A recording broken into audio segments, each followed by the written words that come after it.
ഏറ്റവും ഗുരുതരമായൊരു പ്രശ്നം ഏറ്റ മാനസികാഘാതമാണ്. അത് പ്രതീക്ഷിക്കാവുന്നതിനെല്ലാം അപ്പുറത്താണ്. അപ്പോൾ ആവശ്യമായത്ര കൗൺസിലിംഗ് അവർക്ക് നൽകണം തന്നെയാണ് കണ്ടിട്ടുള്ളത്. ഇപ്പോൾ വിവിധ മാനസിക വിദഗ്ധർ കൗൺസിലിംഗ് നൽകുന്നുണ്ട്. ഇനിയും ആളുകൾ വേണ്ടതായിട്ട് വരും. അതിന് പറ്റിയ ഏജൻസികളെ അടക്കം ഇതിൻ്റെ ഭാഗമാക്കി കാര്യങ്ങൾ നീക്കണമെന്ന് തന്നെയാണ് കണ്ടിട്ടുള്ളത്.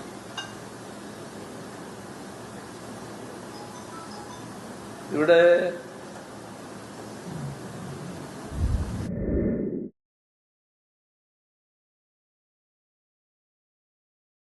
ബിക്കോസ് നമ്മളിപ്പോൾ ഒരു 11th അവറിൽ എത്രത്തോളം ക്രിട്ടിക്കൽ ആയിട്ടുള്ള ടൈമിലാണ് ഇപ്പോൾ ഉള്ളത് എന്നതാണ് ഇതിന്റെ പ്രത്യേകത. എല്ലാവർക്കും അറിയാവുന്നതുപോലെ ഇങ്ങനെ ഒരു ട്രെയിനിങ് പ്രോഗ്രാം നമ്മൾ സെറ്റ് ചെയ്തതിന്റെ പുറകിലുള്ള പ്രധാനപ്പെട്ട റീസൺ, എത്തിപ്പെടാൻ പ്രയാസമുള്ള ഒരു പരിസരത്ത് ഫിസിക്കലി നമ്മുടെ ഒരു സാന്നിധ്യം അറിയിക്കാൻ സ്വാഭാവികമായി യാതൊരു സാധ്യതയും ഇല്ലാത്ത ഒരു പ്രദേശത്ത് ഉണ്ടാകുന്ന വലിയ ഒരു കറ്റാസ്ട്രോഫിക്കൽ ഡിസാസ്റ്റർ ഡാമേജ്, അത് മനുഷ്യന്, സ്വത്തിന്, പ്രകൃതിക്ക് ഒക്കെ ഏൽക്കുന്ന വലിയൊരു പ്രയാസം, അതൊരു മനുഷ്യനെ സംബന്ധിച്ചിടത്തോളം ഏറ്റവും കൂടുതൽ ചിന്തിക്കാൻ പോലും ആവാത്ത തരത്തിലേക്കുള്ള ഒരു അവസ്ഥയിലേക്ക് എത്തിച്ചിരിക്കുകയാണ്. അവിടെ നിന്നും കണ്ടെടുക്കപ്പെട്ടിരിക്കുന്ന 280-ലേറെ വരുന്ന മൃതദേഹങ്ങൾ, അതിൽ പലരും വീണ്ടും തിരച്ചിലിലാണ്. അതിന്റെയൊക്കെ ബീഭത്സവും മനസ്സിന് പ്രയാസം തട്ടുന്നതുമായ ചിത്രങ്ങൾ കണ്ട് മനസ്സ് മരവിച്ചു പോയ ഒരവസ്ഥയിലാണ് യഥാർത്ഥത്തിൽ ഞാനുള്ളത്.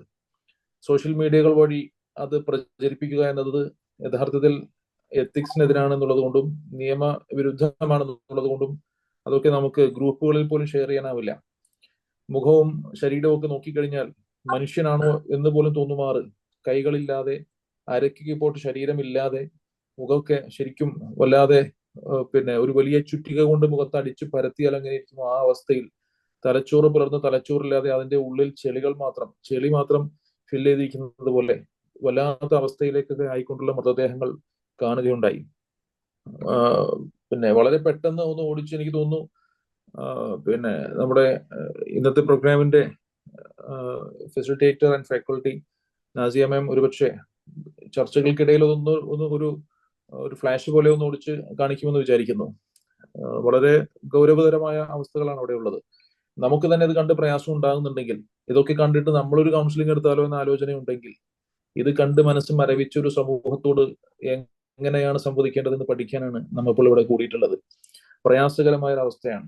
അപ്പോൾ ആദ്യം ഗ്രൂപ്പിൽ പലതവണ ഉള്ള ചർച്ചകളിൽ സൂചിപ്പിച്ചതുപോലെ ഒരു 10% ആളുകൾ ഒരു തരത്തിലുള്ള കൗൺസിലിങ്ങും വേണ്ടാതെ ജീവച്ഛവം പോലെ നിശ്ചലമായി ആരോടും മിണ്ടാതെ സിവിയർ ഡിപ്രഷനിലായിട്ട് കിടക്കുന്നുണ്ട്. അവരുടെ അടുത്ത് വന്നിരുന്ന് അവരുടെ തോളത്ത് മുറുക്കെ പിടിച്ച് അവരെ ചേർത്ത് നിർത്തലല്ലാതെ മാർഗമില്ല. പിന്നെ ഒരു 20% ആളുകൾ ബോധത്തോടെ ഉള്ളവരാണ്, അഥവാ ചിന്ത റിയാലിറ്റിയിലേക്ക് വന്നു കഴിഞ്ഞിട്ടുണ്ട്, പക്ഷെ മനസ്സിന് താങ്ങാനാവാത്ത പ്രയാസമാണ്. അവരുടെ അടുത്ത് സംസാരിക്കുന്നതിൽ അർത്ഥമില്ല. പ്ലീസ് മൈക്ക് ഒന്ന് മ്യൂട്ട് ചെയ്യോ. ഐസ, പ്ലീസ് മ്യൂട്ട് യുവർ മൈക്ക്. അതോടൊപ്പം തന്നെ ബാക്കി വരുന്ന 70% ആളുകൾ ഇതൊക്കെ നേരിട്ട് കണ്ടവരുണ്ട്. ഉറ്റവരെ തലേ ദിവസം കണ്ട് പിരിഞ്ഞ് പിന്നെ കാണാതായപ്പോൾ ഉള്ള പ്രയാസത്തിലാകപ്പെട്ടവരുണ്ട്. അവരും റിയാലിറ്റി തിങ്കിങ്ങിലാണ്. അവർ ഭക്ഷണം കഴിക്കുന്നുണ്ട്, സാധാരണ പോലെ ജീവിതത്തിലേക്ക് തന്നെയാണ്. പക്ഷെ മൊത്തത്തിൽ ഒരു ക്ലൗഡാണ് അവരുടെ മുന്നിൽ, മറയങ്ങ് മാറ്റപ്പെട്ടിട്ടില്ല. വല്ലാത്തൊരു പ്രയാസത്തിലാണ്. അവർക്ക് വേണ്ടത് എന്നോട് ആരെങ്കിലും സംസാരിക്കൂ, എന്റെ ഉള്ളിലുള്ള വേദനകളൊക്കെ ആരെങ്കിലും ഒന്ന് കേൾക്കൂ, എനിക്ക് മുന്നോട്ട് എന്തെങ്കിലും ഒരു പ്രതീക്ഷ തരൂ എന്നൊക്കെ ചിന്തിക്കുന്ന ആളുകളാണ്. അപ്പൊ അവരെയാണ് നമ്മൾ ടാർഗറ്റ് ചെയ്യുന്നത്. ആദ്യത്തെ 2 കൂട്ടരെ ടാർഗറ്റ് ചെയ്യാൻ പറ്റിയ ടൈം അല്ല ഇത്. ഇതൊന്നും ഇന്നും നാളെയും മറ്റന്നാളും കൊണ്ട് തീരുന്ന ഒരു പ്രശ്നവുമല്ല. ദിവസങ്ങളോളം മാസങ്ങളോളം സമയം എടുത്തുകൊണ്ട് കൗൺസിലിംഗ് സെഷൻസ് കൊടുത്തും ട്രെയിനിങ് സെഷൻസ് കൊടുത്തും soft skill, life skill training കൊടുത്തും ഒക്കെ ഉയർത്തിയെടുക്കേണ്ട ഒരു സ്കൂൾ തന്നെ ഇല്ലാതായി. അവിടെ പഠിച്ചിരിക്കുന്ന നല്ലൊരു ശതമാനം കുട്ടികൾ അവർക്ക് കുടുംബമില്ലാതായി. അവരെയൊക്കെ വീണ്ടും കാണേണ്ടതുണ്ട്, പോവേണ്ടതുണ്ട്, അവർക്ക് വേണ്ട സഹായങ്ങൾ എത്തിച്ചു കൊടുക്കേണ്ടതുണ്ട്. അവരെ നമുക്ക് മോട്ടിവേറ്റ് ചെയ്ത് മനഃശക്തി തിരിച്ചു കൊണ്ടുവന്ന് നല്ലൊരു യുഗത്തിലേക്ക് കൈപിടിച്ച് ഉയർത്താൻ പറ്റുന്ന ഒരു സാഹചര്യം ഉണ്ടാക്കേണ്ടതുണ്ട്. ചുരുക്കം പറഞ്ഞാൽ ഈ ഒരു കൂട്ടായ്മ, ഒരുപക്ഷെ ഈ ഒരു സാർത്ഥവാഹക സംഘം, ഈ ചെറിയൊരു കൂട്ടായ്മ വലിയൊരു റിസൾട്ടിലേക്ക് എത്താൻ കാരണമാകുന്ന ഒരു സംഘത്തിന്റെ ചെറിയ പ്രവർത്തനമാണ്. ഇത് എവിടം വരെ എത്തുമെന്ന് നമുക്ക് പ്രതീക്ഷിക്കാനാവില്ല. അത്രത്തോളം ഒരുപാട് ജനങ്ങളിലേക്ക് ഇറങ്ങി ചെന്ന് അവർക്ക് മനസ്സിന് സമാധാനം കൊടുത്ത് അവരുടെ പ്രശ്നങ്ങൾക്ക് പരിഹാരം കൊടുക്കാൻ പറ്റുന്ന മനോഹരമായ ഒരു ദൗത്യ സംഘത്തിന്റെ ചെറിയ കൂട്ടായ്മയുടെ ചെറിയ പ്രവർത്തനത്തിന്റെ തുടക്കമാണ് ഇവിടെ എന്ന് ഞാൻ പ്രത്യേകം എല്ലാവരെയും ഉണർത്തുകയാണ്. നല്ല മനസ്സോടുകൂടി, നല്ല ചിന്തയോടുകൂടി, മറ്റൊരു തരത്തിലുള്ള സ്വാർത്ഥ ലക്ഷ്യങ്ങളുമില്ലാതെ പ്രയാസം അനുഭവിക്കുന്നവരുടെ കണ്ണീരൊപ്പം നമുക്ക് തയ്യാറാകാം. അതിന്റെ പ്രതിഫലം തീർച്ചയായിട്ടും ഇതൊന്നും വെറുതെ ആവില്ല. നമ്മൾ ചെലവഴിക്കുന്ന സമയമൊന്നും വെറുതെ അല്ല. ഇതാരും ഒരു സാമ്പത്തിക ലാഭത്തിനോട് ചെയ്യുന്നതുമല്ല. മറിച്ച് നമ്മുടെ സമയം മറ്റുള്ളവർക്ക് വേണ്ടിയിട്ട് അല്പസമയം കേൾക്കാനും അവരെ ഒന്ന് സമാധാനിപ്പിക്കാനും വേണ്ടി എങ്ങനെ ശാസ്ത്രീയമായി ഉപയോഗിക്കാൻ പറ്റുമെന്ന് പഠിക്കാനുള്ള ഒരു സെഷനാണ് ഇപ്പോൾ ഇവിടെ നടക്കാൻ പോകുന്നത്. ഓൺലൈൻ കൺസൾട്ടേഷൻ അല്ലെങ്കിൽ ഓൺലൈൻ കൗൺസിലിംഗ് എന്ന് പറയുന്നത് അത്ര സിമ്പിൾ ആയിട്ടുള്ള ഒരു കാര്യമല്ല. നേരത്തെ പറഞ്ഞതുപോലെ സാധാരണ ഒരു മനുഷ്യനാർക്കും എങ്ങനെയും പിന്നെ പ്രയാസങ്ങളെ കേൾക്കാനും അതനുസരിച്ച് എന്തെങ്കിലുമൊക്കെ പറഞ്ഞു കൊടുക്കാൻ പറ്റും. കൗൺസിലിംഗിന്റെ തന്നെ ബേസിക് റൂളിൽ പറയുന്നത് കൗൺസിലിംഗ് എന്ന് വെച്ചാൽ ഉപദേശമല്ല എന്നുള്ളതാണ്. അപ്പൊ ഒരാളെ ഉപദേശിക്കലല്ല കൗൺസിലിംഗ്. അപ്പോ അയാൾക്ക് അയാളുടെ പ്രയാസങ്ങളിൽ നിന്നും പുറത്തു കടക്കാനുള്ള ആത്മവിശ്വാസവും ധൈര്യവും ചിന്തയും ഇട്ടുകൊടുത്തുകൊണ്ട് എങ്ങനെ ഞാൻ പുറത്തു കടക്കണം, എന്തിന് ഞാൻ പുറത്തു കടക്കണം, ഇങ്ങനെയൊക്കെ ആയാൽ പോരാ, ഇനിയും എനിക്ക് ഉയരേണ്ടതുണ്ട്, ഇങ്ങനെയൊക്കെ ആലോചിച്ചിരുന്ന് കളയേണ്ടതല്ല എന്റെ ജീവിതം എന്ന് അയാളെ ചിന്തിപ്പിക്കുമാറ് നമ്മുടെ വാക്കുകൾ അവിടെ പ്രവർത്തിക്കണം. അത്രത്തോളം മാഗ്നറ്റിക് ആൻഡ് മാജിക്കൽ എഫക്റ്റ് ഉള്ളതായിരിക്കണം ഒരു കൗൺസിലറുടെ വാക്കുകൾ. അയാളുമായി അല്പസമയം സംസാരിക്കുമ്പോൾ തന്നെ മനസ്സിന് സമാധാനം കിട്ടണം, ജീവിതത്തിലേക്ക് ഒരു പ്രത്യാശ കിട്ടണം. അത് ഒരാളെ കാണാതെ, ഒരുപക്ഷെ നേരിട്ട് കാണാതെ, ടെലഫോണിക്കലി ശബ്ദം മാത്രം കേട്ടുകൊണ്ട്, വീഡിയോ കോൺഫറൻസിങ് പോലും ഒരുപക്ഷെ സാധ്യമാകുമോ എന്ന് എനിക്കറിയില്ല, വളരെ പ്രയാസമായിരിക്കും. ശബ്ദം മാത്രം കേട്ടുകൊണ്ട് അയാൾക്ക് കൊടുക്കുന്ന നമ്മുടെ വാക്കുകളാണ് ഏറ്റവും വലിയ മൂർച്ചയേറിയ ശക്തിയുള്ള പ്രയാസങ്ങളെ തുറന്ന് പൊളിച്ചു മാറ്റി അതിന്റെ ഉള്ളിലുള്ള മനോഹരമായ മുത്തും പവിഴവും പുറത്തു കൊണ്ടുവന്ന് അവന്റെ കഴിവുകളെ മനസ്സിലാക്കി കൊടുത്ത് അവന്റെ ചിന്തകളുടെ പ്രത്യാശകൾ ഉണ്ടാക്കി കൊടുത്ത് ജീവിതത്തിലേക്ക് തിരിച്ചു വരാനുള്ള ഒരു പ്രചോദനം നൽകേണ്ടത്. അതെങ്ങനെ ശാസ്ത്രീയമായി നമുക്ക് ചെയ്യാൻ പറ്റുമെന്നുള്ളതാണ് ഇന്നത്തെ സെഷൻ കൊണ്ട് ഇവിടെ ഉദ്ദേശിക്കുന്നത്. നമുക്ക് നോക്കിയാൽ ഈ വിഷയത്തിൽ സയന്റിഫിക് സ്റ്റഡീസിന്റെ ആവശ്യകത വളരെ സിമ്പിൾ ആയിട്ട് നമുക്ക് മനസ്സിലാകും. അപ്പൊ അതെന്താന്നുള്ളത് നമുക്ക് ഇന്നത്തെ സെഷൻ നമുക്ക് നയിക്കുന്നത് മാഡം നാസിയ കുന്നുമ്മൽ, പിന്നെ IAGCയുടെ ഓവർസീസ് എക്സിക്യൂട്ടീവ് ഡയറക്ടറാണ്. വളരെ നാളുകൾക്ക് മുന്നേ തന്നെ കൗൺസിലിംഗ് സെഷൻ കൈകാര്യം ചെയ്യുമ്പോൾ ഓൺലൈൻ സെഷന്റെ ആവശ്യകതയെ പറ്റിയുള്ള ചർച്ചകൾ നമുക്കിടയിലൊക്കെ വന്നിരുന്നു. ആ സമയത്തും ഇതിന് പെർട്ടിക്കുലർലി ചില കോഴ്സുകൾ കൊണ്ടുവന്നുകൊണ്ട് പഠിപ്പിക്കേണ്ടതുണ്ട് എന്ന ചിന്തകളൊക്കെ ആദ്യ സമയത്ത് ഞങ്ങൾ ചർച്ച ചെയ്യുകയും ചെയ്തിരുന്നു. കാരണം മെന്റൽ ഹെൽത്ത് ബില്ല് കടന്നു വരുന്നതോടുകൂടി PG സൈക്കോളജി ഉള്ളവർക്ക് മാത്രമാണ് ഇത്തരത്തിലുള്ള കൗൺസിലിംഗുകൾ നടത്താനാവുകയുള്ളൂ എന്നൊരു നിയമം വന്നേക്കാൻ സാധ്യതയുണ്ട് എന്ന് മുൻകൂട്ടി കണ്ടുകൊണ്ട് ഓൺലൈൻ കൗൺസിലിംഗ് എവിടെ നിന്ന് പോലും മലയാളികളുള്ള ഏത് ലോകത്തും എവിടെ നിന്നുകൊണ്ട് ഒരാളുടെ പ്രശ്നങ്ങൾ കേട്ട് പരിഹാരം കൊടുക്കാൻ പറ്റുന്ന ഒരു ടീമിന്റെ ആവശ്യകത നമുക്ക് വളരെ സിമ്പിൾ ആയിട്ട് ചെയ്യാൻ പറ്റുമെന്നുള്ളത് കൊണ്ട് തന്നെ അത് സയന്റിഫിക് ആയിട്ട് പഠിച്ച ഒരു ടീം പുറത്തിറങ്ങണം. ഇതൊക്കെ അതിന്റെ ചെറിയ ചെറിയ ഭാഗങ്ങൾ മാത്രമാണ്. അപ്പോൾ നാസിയ മാം ആ വിഷയം വളരെ മനോഹരമായി ഇവിടെ കൈകാര്യം ചെയ്യും. She is the apt person to handle this particular session because basically she is an educator turned into a counselor who is currently a PhD scholar ആണ്. ഇറ്റലിയിലാണ് PhD ഇപ്പോൾ ചെയ്തുകൊണ്ടിരിക്കുന്നത്. ആ PhDയുടെ ഏറ്റവും പ്രധാനപ്പെട്ട thesis and topic എന്ന് പറയുന്നത് effectiveness of online counseling before and after the pandemic. അത് California university dual ഡിഗ്രിക്ക് അപ്രൂവ് ചെയ്തിട്ടുള്ള ഒരു തീസിസ് വെച്ചുകൊണ്ടാണ് ഇറ്റലിയിൽ PhD നാസിയ മാം ചെയ്തുകൊണ്ടിരിക്കുന്നത്. Certified online and telephone counseling under the standards of British Association for Counseling and Psychotherapy. Already അങ്ങനെ ഒരു certification Nazia മാം ഉണ്ട്. അതോടൊപ്പം തന്നെ special certification in crisis management psychiatric first aid certification under RCI approved clinical psychologist. ആ ഒരു certification already she has already attained such a certification and she's also an international member of American Psychological Association, a trainer partner of International Association of Therapists and a student of Australian Institute of Professional Counselors. Basic ആയിട്ടുള്ള biodata നമ്മൾ പരിശോധിക്കുമ്പോൾ കാണുന്നത് ഈ qualifications നമ്മളെ സംബന്ധിച്ചിടത്തോളം വളരെ കൃത്യമായി ആ ഭാഗത്തു നിന്നും അവരിൽ നിന്നും കിട്ടുന്ന നോളജ് വളരെ കൃത്യമായി ഉപയോഗിച്ചു കഴിഞ്ഞാൽ തീർച്ചയായിട്ടും നല്ല ഒരു മേഖലയിലേക്ക് ഒരു ഓൺലൈൻ കൗൺസിലിംഗ് മുന്നോട്ട് കൊണ്ടുപോകാൻ പറ്റുന്ന കൃത്യമായ ഒരു പ്രചോദനവും സയന്റിഫിക് ആയിട്ടുള്ള കുറെ ഡേറ്റകൾ നമുക്കിവിടെ കിട്ടും. കണ്ണും കാതും കൂർപ്പിച്ചിരുന്ന് മറ്റു ഡിസ്ട്രാക്ഷൻസും ഇല്ലാതെ മൊബൈൽ വളരെ സേഫ് ആൻഡ് ക്ലിയർ ആയിട്ടുള്ള ഒരു ഭാഗത്ത് വെച്ച് കുട്ടികളും മറ്റുമൊക്കെ മാറി ഇരുന്നിട്ട് ഒരു സെപ്പറേറ്റ് റൂമിലായിരുന്ന് പേപ്പറും പേനയും എടുത്ത് സംശയങ്ങൾ ചോദിച്ച് നമുക്ക് മുന്നിൽ ഒരു ക്ലയന്റ് ഉണ്ട് എന്ന ചിന്തയോടെ അവരോട് എങ്ങനെ സംസാരിക്കണം, എന്ത് സംസാരിക്കാൻ പാടില്ല, എന്തൊക്കെ ചോദിക്കണം, എന്തൊക്കെ ചോദിക്കാനേ പാടില്ല എന്നിത്യാദിയുള്ള കാര്യങ്ങളൊക്കെ തിരിച്ചറിഞ്ഞ് നമുക്ക് മുന്നോട്ട് പോകാം. അതോടൊപ്പം തന്നെ ഇത് കഴിഞ്ഞാൽ ഇവിടെ പങ്കെടുത്ത ആളുകൾക്ക് നിങ്ങളുടെ കംപ്ലീറ്റ് ഡേറ്റയും നമ്മൾ എടുത്ത് അവരുടെ ഫോൺ നമ്പേഴ്സ് എല്ലാം കളക്ട് ചെയ്തിട്ട് ഡയറക്റ്റ് ഫോൺ നമ്പേഴ്സ് കൊടുക്കുന്നിടത്ത് ചില പ്രയാസങ്ങൾ ഉണ്ടാവാൻ സാധ്യതയുണ്ട്. അതുകൊണ്ട് തന്നെ അതിനെ ഒരൊറ്റ നമ്പറിലേക്ക് കണക്ട് ചെയ്തുകൊണ്ടുള്ള കാര്യങ്ങളെ പറ്റി ഇപ്പോൾ ആലോചിച്ചുകൊണ്ടിരിക്കുകയാണ്. ഇന്ന് നമുക്ക് ഡിസ്കഷൻസ് ഉണ്ടായിരുന്നു, ഗവൺമെന്റ് പ്രതിനിധികളുമായിട്ട് ഡിസ്കഷൻസ് ഉണ്ടായിരുന്നു, ടീം റെഡി ആയിക്കോട്ടെ, ഞങ്ങൾ ആവശ്യം വരുമ്പോൾ വിളിക്കുമെന്ന അവസ്ഥയിലേക്ക് അവർ പറഞ്ഞു വെച്ചിട്ടുണ്ട്.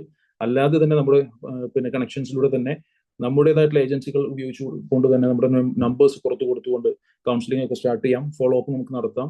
ചിലപ്പോൾ ദിവസങ്ങളോ മാസങ്ങളോ നീണ്ടു നിൽക്കുന്നതായിരിക്കാം. ചിലപ്പോൾ ഒരു ദിവസം 10 മിനിറ്റ് സംസാരിച്ചാൽ മതിയാകും. ചിലപ്പോൾ ഒരു മണിക്കൂറിനുള്ളിൽ തന്നെ ഒരാളുടെ പ്രയാസത്തിന് പരിഹാരം കാണാൻ സാധിച്ചേക്കാം. പല രീതിയിലായിരിക്കും ക്ലയൻസ് നമ്മളായിട്ട് കണക്ട് ചെയ്യാൻ പോകുന്നത്. അപ്പോൾ ഒരുപക്ഷെ ഇതെല്ലാം കഴിഞ്ഞ ശേഷം ഒരു ക്ലയന്റ് പോലും വിളിച്ചില്ല എന്ന് വന്നേക്കാം. അവരൊക്കെ പ്രയാസങ്ങൾ ഒരുപക്ഷെ തീർന്നിട്ടും ഉണ്ടാകാം. എന്തായാലും നമ്മളുടെ ഇടപെടലും ഈ ചെലവഴിക്കുന്ന സമയവും ഒരിക്കലും വെറുതെ ആവില്ല.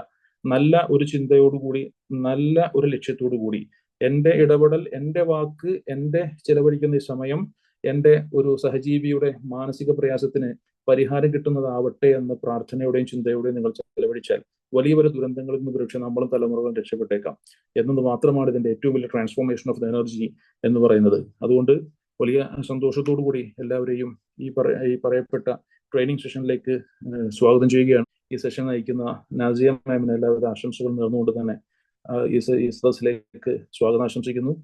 GCC overseas patron Hamsa Sahib, മറ്റ് GCC coordinators, Kerala state executives, supreme council members, പ്രിയപ്പെട്ട IAGC മെമ്പേഴ്സ്, എല്ലാവർക്കും ഒറ്റ വാക്കിൽ സ്വാഗതവും സന്തോഷവും അറിയിച്ചുകൊണ്ട് നമ്മുടെ ഈ പ്രവർത്തനം കൊണ്ട് വലിയ മാറ്റം ജനങ്ങളിൽ ഉണ്ടാവാൻ സാധിക്കട്ടെ എന്ന് പ്രത്യാശിച്ചുകൊണ്ട് മാമിനെ സ്നേഹത്തോടെ ക്ലാസ്സിലേക്ക് നയിക്കുകയാണ്.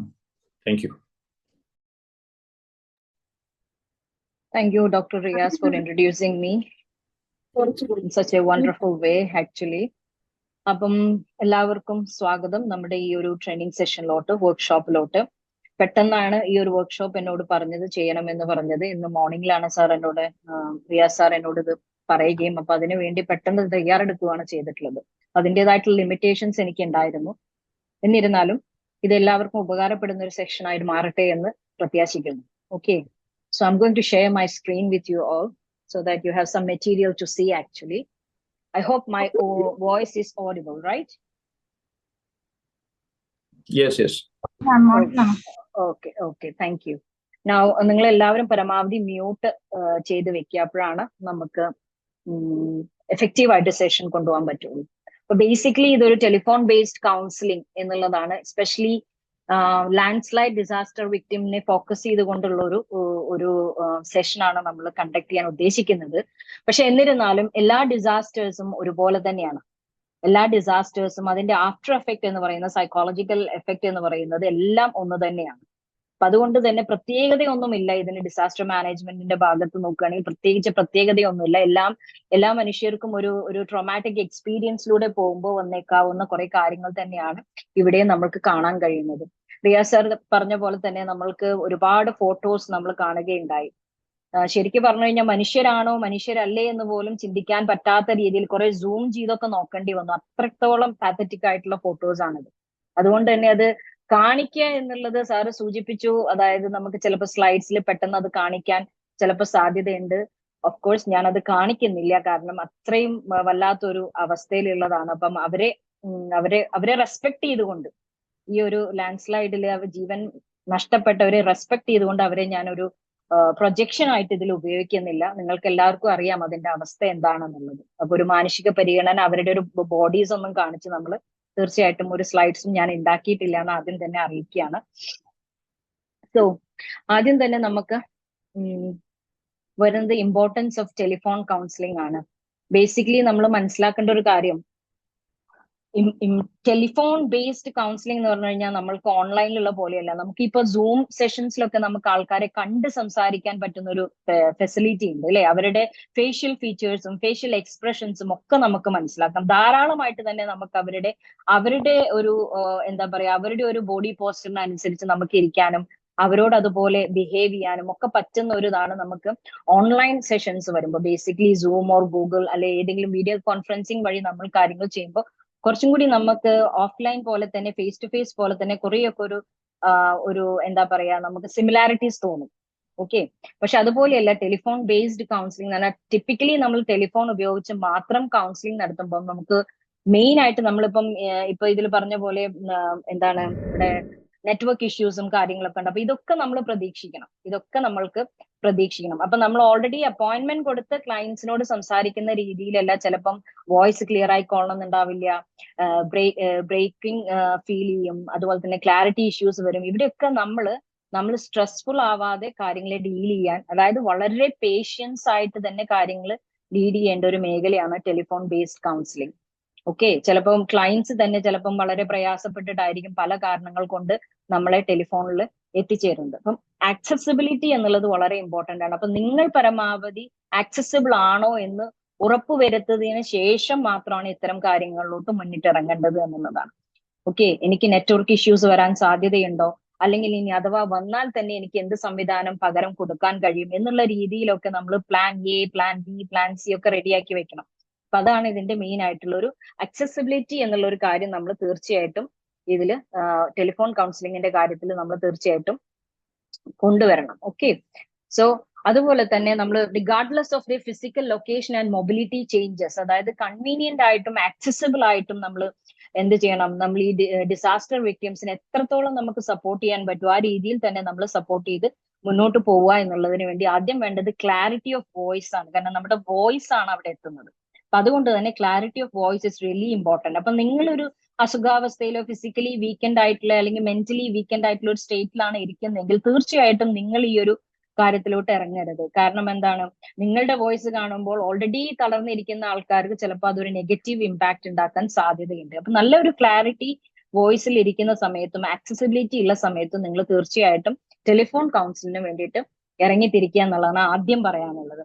പിന്നെ ഇമോഷണൽ സപ്പോർട്ടാണ് നമുക്ക് കൊടുക്കാനുള്ളത്. അതായത് ഇമ്മീഡിയറ്റ് അവൈലബിലിറ്റി ആണ്. ആര് നമ്മൾ ഏത് സമയത്ത് വിളിച്ചു കഴിഞ്ഞു കഴിഞ്ഞാലും നമ്മുടെ ആ ഒരു കാര്യം മാറ്റിവെച്ച് അവർക്ക് പെട്ടെന്ന് തന്നെ നമ്മുടെ എംപതറ്റിക് വോയിസ് കാണിക്കുക അല്ലെങ്കിൽ കേൾപ്പിക്കുക എന്നുള്ളത് വളരെ ഇമ്പോർട്ടന്റ് ആയിട്ടുള്ള ഒരു കാര്യമാണ്. കാരണം അത് അത്രയും വലിയൊരു ക്രൂഷ്യൽ ലൈഫ് ലൈൻ സർവീസ് ആണ് നിങ്ങൾ ചെയ്യുന്നത്. അവർ വിക്ടിംസ് ആണ്. അപ്പൊ അതുകൊണ്ട് തന്നെ എനിക്ക് സമയമില്ല, ഞാനിപ്പോ ഒരു മീറ്റിംഗിലാണ് അല്ലെങ്കിൽ വേറെ എന്തെങ്കിലും ആണ് എന്ന് പറഞ്ഞ് അവരെ ഒരു കാരണവശാലും നമ്മൾ തഴഞ്ഞു വെക്കരുത്. അപ്പം അതിന് അവൈലബിലിറ്റി ഉണ്ടെങ്കിൽ മാത്രം നിങ്ങൾ അല്ലെങ്കിൽ നിങ്ങളുടെ കറക്റ്റ് ടൈം കൊടുക്കുക.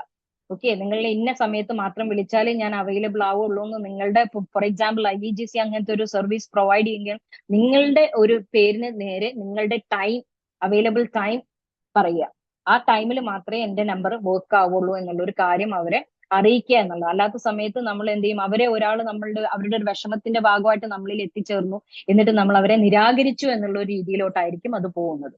Okay, then continuity of care is really important. നമ്മൾ തീർച്ചയായിട്ടും ഒരു 10-15 മിനിറ്റ് സംസാരിച്ചാൽ ഒന്നും തീരില്ല. അത് ജസ്റ്റ് ഒരു റാപ്പോ ബിൽഡിങ്ങിന് മാത്രമായിരിക്കും ആദ്യത്തെ ഒരു സെഷൻ ഉപയോഗിക്കാൻ പറ്റുള്ളൂ.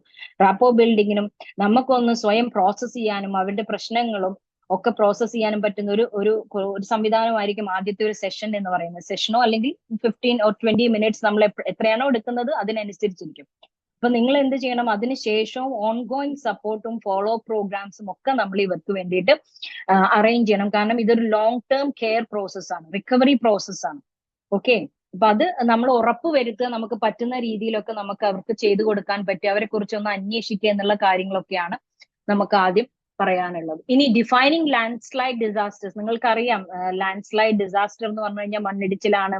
അതിന്റെ എന്താ പറയാ, അത് എങ്ങനെയാണ് സംഭവിക്കുന്നുള്ളതിനെ കുറിച്ചൊന്നും ഞാൻ കൂടുതൽ ഇവിടെ എക്സ്പ്ലെയിൻ ചെയ്യുന്നില്ല. ജോഗ്രഫി സെഷൻസ് അല്ലാത്തത് കൊണ്ട് തന്നെ അറിയാത്തവർക്കായിട്ട് ഞാൻ ജസ്റ്റ് ഒരു സ്ലൈഡ് ഇതിൽ വെച്ചു എന്നുള്ളൂ. അതായത് ഹെവി റെയിൻഫോൾ, എർത്ത്ക്വേക്സ്, ഹ്യൂമൻ ആക്ടിവിറ്റീസിന്റെ ഒക്കെ ഭാഗമായിട്ട്, മരം മുറിക്കലിന്റെ ഒക്കെ ഭാഗം അല്ലെ, ഡീഫോറസ്റ്റേഷന്റെ ഒക്കെ ഭാഗമായിട്ട് വരുന്ന ഒരു ആഫ്റ്റർ എഫക്ട് തന്നെയാണ് ഈ ലാൻഡ് സ്ലൈഡ് എന്ന് പറയുന്നത്.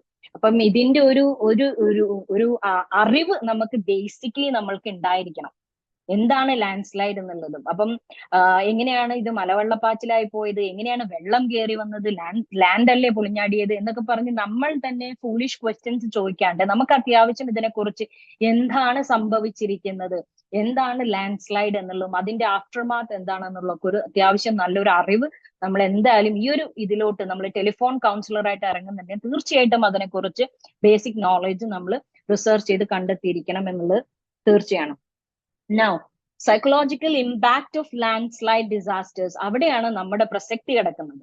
എന്താണ് നമുക്ക് ശരിക്കും നമുക്ക് തന്നെ നമ്മൾക്കറിയാം, നമ്മൾ അവിടെ ഒന്നും ഫിസിക്കലി ഇല്ലെങ്കിൽ പോലും നമ്മളെ അത് എത്രത്തോളം ബാധിച്ചിട്ടുണ്ട് എന്നുള്ളത് അല്ലെ. പിക്ചേഴ്സ് കാണുമ്പോഴും ഫോട്ടോസ് കാണുമ്പോഴും ന്യൂസ് കേൾക്കുമ്പോഴും ഒക്കെ നമ്മുടെയൊക്കെ കുട്ടികൾ അല്ലെങ്കിൽ സ്റ്റുഡൻസ് ആയാലും വേണ്ടില്ല, ഫാമിലി മെമ്പേഴ്സ് ആയാലും വേണ്ടില്ല, അവരൊക്കെ ഭയങ്കരമായിട്ട് ഡൗൺ ആയി പോയിക്കൊണ്ടിരിക്കുകയാണ്. കാരണം ഇന്ന് നാളെ ഇത് നമ്മൾക്ക് സംഭവിക്കില്ലേ, നമ്മൾക്ക് സംഭവിച്ചാൽ എന്നുള്ള ഒരു രീതിയിലുള്ള ഒരു എംപത്തറ്റിക് ആയിട്ടുള്ള, എംപതി അല്ല, മെയിൻ ആയിട്ട് സിമ്പതിയിലാണ് അവർ പോകുന്നത്. ഓക്കെ, അപ്പൊ ലാൻഡ് സ്ലൈഡ് ഡിസാസ്റ്റേഴ്സിന്റെ ലോങ് ലാസ്റ്റിംഗ് ഇമ്പാക്ട് എന്താന്നുള്ളത് നമ്മൾ ശരിക്കും മനസ്സിലാക്കണം. ഒന്നാമതായിട്ട് അവിടെ അത് അനുഭവിക്കുന്ന ആൾക്കാർക്ക് ലോസ് ഓഫ് ലൈഫ് അല്ലെ, ഒരുപാട് ജീവനുകൾ നഷ്ടപ്പെടുകയും അവരുടെ വീട്, അതുപോലെ തന്നെ വലിയ വലിയ ഒരു കൂട്ടം ആയിട്ട് ഒരു നൈബർഹുഡ് മൊത്തം, സ്കൂള്, മറ്റുള്ള കാര്യങ്ങൾ, ഇതെല്ലാം തന്നെ അവർക്ക് നഷ്ടപ്പെടുകയാണ്. അതിന്റെ ഭാഗമായിട്ട് ഇവരിൽ വരുന്ന ഇന്റൻസ് ഫീലിംഗ് ആണ് നമ്മൾ അഡ്രസ് ചെയ്യുന്നത്. Because all these can trigger intense feeling of grief, trauma and anxiety എന്നുള്ളതാണ് നമ്മൾ മനസ്സിലാക്കുക. അപ്പം മരിച്ചു പോയവരെക്കാളും കൂടുതൽ അവർക്ക് നമ്മുടെ പ്രാർത്ഥനകളും നമ്മുടെ ലാസ്റ്റ് ശുശ്രൂഷകളും ഒക്കെ അല്ലേ, അതൊക്കെയാണ് അവർക്ക് വേണ്ടത്. പക്ഷെ നമ്മൾക്ക് ജീവിച്ചിരിക്കുന്നവരെ ജീവിക്കാൻ പ്രേരിപ്പിക്കുക, ഞാൻ എന്തിനു ജീവിക്കുന്നു എന്നുള്ള ചോദ്യവുമായിട്ട് ഇരിക്കുന്ന ഒരു സമയമായിരിക്കും. അവർക്കാണ് നമ്മൾ ഹെൽപ്പ് കൊടുക്കുന്നത്. അപ്പൊ തീർച്ചയായിട്ടും നമ്മൾ മനസ്സിലാക്കണം, അവരുടെ ഗ്രീഫും ട്രോമയും ആങ്സൈറ്റിയും ഒന്നും നമ്മൾ കാണുന്ന ഒരു ഗ്രീഫും ട്രോമയും ആങ്സൈറ്റിയും ഒന്നും ആയിക്കൊള്ളണം എന്നില്ല. ഓക്കെ, സോ അപ്പം ഇതിന്റെ ഒരു ഡിപ്രഷൻ റേറ്റും ഇതൊക്കെ ഇനിയും റിയാസ് സാർ ഇൻട്രൊഡക്ഷനിൽ പറഞ്ഞ പോലെ തന്നെ ഇപ്പോ ചിലപ്പോൾ അവർ ആകപ്പാടെ ഷോക്കിലായിരിക്കും, ഫ്രോസൺ ആയിരിക്കും. അവർക്ക് എന്താണ് സംഭവിച്ചിരിക്കുന്നത് എന്നുള്ളതിന്റെ ഒരു ഫീൽ കിട്ടിയിട്ടുണ്ടാവില്ല. ചിലവർക്ക് കരയാൻ കഴിഞ്ഞോളണം എന്നുണ്ടാവില്ല. ആകെ ഫ്രോസൺ ആയിട്ടുള്ള ഒരു കാറ്ററ്റോണിക് ലെവലിലോട്ട് പോയിട്ടുണ്ടായിരിക്കും. പക്ഷേങ്കിൽ അവര് പിന്നീട് ഇതൊക്കെ കഴിഞ്ഞ് റിയാലിറ്റിയിലോട്ട് വരുന്ന സമയങ്ങളിലാണ് അവർക്ക് വരുന്നത് ഡിപ്രഷനും പോസ്റ്റ് ട്രോമാറ്റിക് സ്ട്രെസ് ഡിസോർഡർ PTSDയും, അതുപോലെ തന്നെ ചിലവരൊക്കെ സബ്സ്റ്റൻസ് അബ്യൂസിലോട്ട് അല്ലെങ്കിൽ ആൽക്കഹോളിക് അതിലോട്ടൊക്കെ അഭയം തേടാനും ഒക്കെ സാധ്യതകളുണ്ട്. അതുപോലെ തന്നെ കുട്ടികൾ ഒരുപാട് പേര് അനാഥരായവരുണ്ട്, അവർക്കുള്ള ഒരു പ്രയാസങ്ങള്, ഇത്തരം ഒരുപാട് കാര്യങ്ങളിലോട്ട് ഈ ഒരു സൈക്കോളജിക്കൽ ഇമ്പാക്ട് വരുന്നത്. നമ്മൾ വിചാരിക്കുന്നതിനെക്കാട്ടും അപ്പുറത്താണ് ഇത്തരം കാര്യങ്ങളുടെ ഇമ്പാക്ട് വരുന്നത്. അതുപോലെ തന്നെ അവരുടെ ഡെയിലി റൂട്ടീൻ ഇല്ലേ, നമ്മൾക്കൊക്കെ അറിയാം, വീട്ടിലൊക്കെ ഒരു ഡെയിലി റൂട്ടീൻ ഫോളോ ചെയ്യുന്ന, രാവിലെ എണീക്കുന്നു, ചായ വെക്കുന്നു, ഹസ്ബൻഡിന് കൊണ്ടേ കൊടുക്കുന്നു, പിന്നെ മുറ്റമടിക്കുന്നു, ഇങ്ങനെ പശുക്കളും മറ്റുള്ള പെറ്റ്സും അതൊക്കെ ഉണ്ടെങ്കിൽ അവരെ നോക്കുന്നു. ഇങ്ങനെ ഒരു റൂട്ടീനിൽ പോയിരുന്ന ആൾക്കാരുടെ ഡിസ്ട്രപ്ഷൻ ആണ് അവിടെ സംഭവിച്ചിരിക്കുന്നത്. Totally disrupted, daily routines are totally, അവർക്ക് ഇന്ന് മുതൽ അല്ലെങ്കിൽ ആ സംഭവം നടന്നതിന് മുതൽ അവർക്ക് റൂട്ടീൻ ഇല്ല, അവർക്ക് ഒന്നുമില്ല. ആകെ അൺസർട്ടനിറ്റി അബൌട്ട് ദ ഫ്യൂച്ചർ ആണ്, ഭാവിയെ കുറിച്ച് കംപ്ലീറ്റ്ലി അൺസർട്ടൈൻ ആണ്. അപ്പൊ സെൻസ് ഓഫ് ഹെൽപ്ലെസ്നെസ്, ഇതൊക്കെ നമ്മൾക്ക് ഇതിന്റെ ഭാഗമായിട്ട് ഇവരുടെ ഹൈറ്റൻഡ് സ്റ്റേറ്റ് ഓഫ് ഇമോഷണൽ ഡിസ്ട്രെസ്സിലോട്ട് പോകുന്ന ഒരു കാര്യമാണ്. അപ്പം ഒന്ന് ആലോചിച്ച് നോക്കൂ, രാവിലെ എണീറ്റ് കഴിഞ്ഞു കഴിഞ്ഞാൽ റൂട്ടീൻ ഇല്ലാത്തൊരവസ്ഥ, സാധാരണയായിട്ട് വർഷങ്ങളായിട്ട് ചെയ്തു പോരുന്ന ഒരു കാര്യം എനിക്ക് ചെയ്യാൻ പറ്റാത്ത അവസ്ഥ, അത് ചെയ്തു കൊടുക്കേണ്ട ആൾക്കാർ കൂടെ ഇല്ലാത്ത അവസ്ഥ, ഇതൊക്കെ തന്നെ വളരെ വൾണറബിൾ ആയിട്ടുള്ള ഒരു വലിയൊരു ഹൈറ്റൻഡ് ഇമോഷണൽ സ്റ്റേറ്റിലോട്ടാണ് ഇത് നമുക്ക് ചിന്തിക്കുമ്പോൾ പോലും നമുക്ക് അങ്ങനെയാണ് അത് മനസ്സിലാവുന്നത്. Just imagine your self in there shoes എന്നുള്ളതാണ് ഇവിടെ പറയാനുള്ളത്. എസ്പെഷ്യലി ചിൽഡ്രൻ, അവരാണ് കൂടുതൽ വൾണറബിൾ പോപ്പുലേഷൻ ആയിട്ടും, അതുപോലെ തന്നെ വുമൺ, ആണുങ്ങളില്ല എന്നല്ല പറയുന്നത്, പക്ഷെ കൂടുതൽ അല്ലെ, അവർക്ക് സ്വന്തം എന്താണ് സംഭവിക്കുന്നത് എന്താണെന്ന് പോലും മനസ്സിലാവാത്ത ഒരവസ്ഥയിലായിരിക്കും. അവരാണ് കൂടുതൽ വൾണറബിൾ ആയിട്ട്, ഏജ് ഓൾഡ് ആയിട്ടുള്ള ആൾക്കാർ അല്ലെ, അവരൊക്കെ ഒന്ന് ആശ്വാസമായിട്ട് ഇരിക്കുന്ന ഒരു ടൈമിലായിരിക്കും ഇത്തരം കാര്യങ്ങളൊക്കെ സംഭവിച്ച അവർക്ക് വല്ലാത്തൊരു പിന്നെ ആർക്കെങ്കിലും pre existing mental health conditions ഉണ്ടെങ്കിൽ അതെല്ലാം വളരെ ഹൈറ്റൻഡ് ആയി പോകുന്ന ഒരു അവസ്ഥയാണ് landslide disaster or any disaster in that sense. Then coming to our telephone based counseling, അതിന്റെ പ്രിൻസിപ്പിൾസ് എന്താന്നുള്ളത് ആദ്യം നമ്മൾ മനസ്സിലാക്കണം.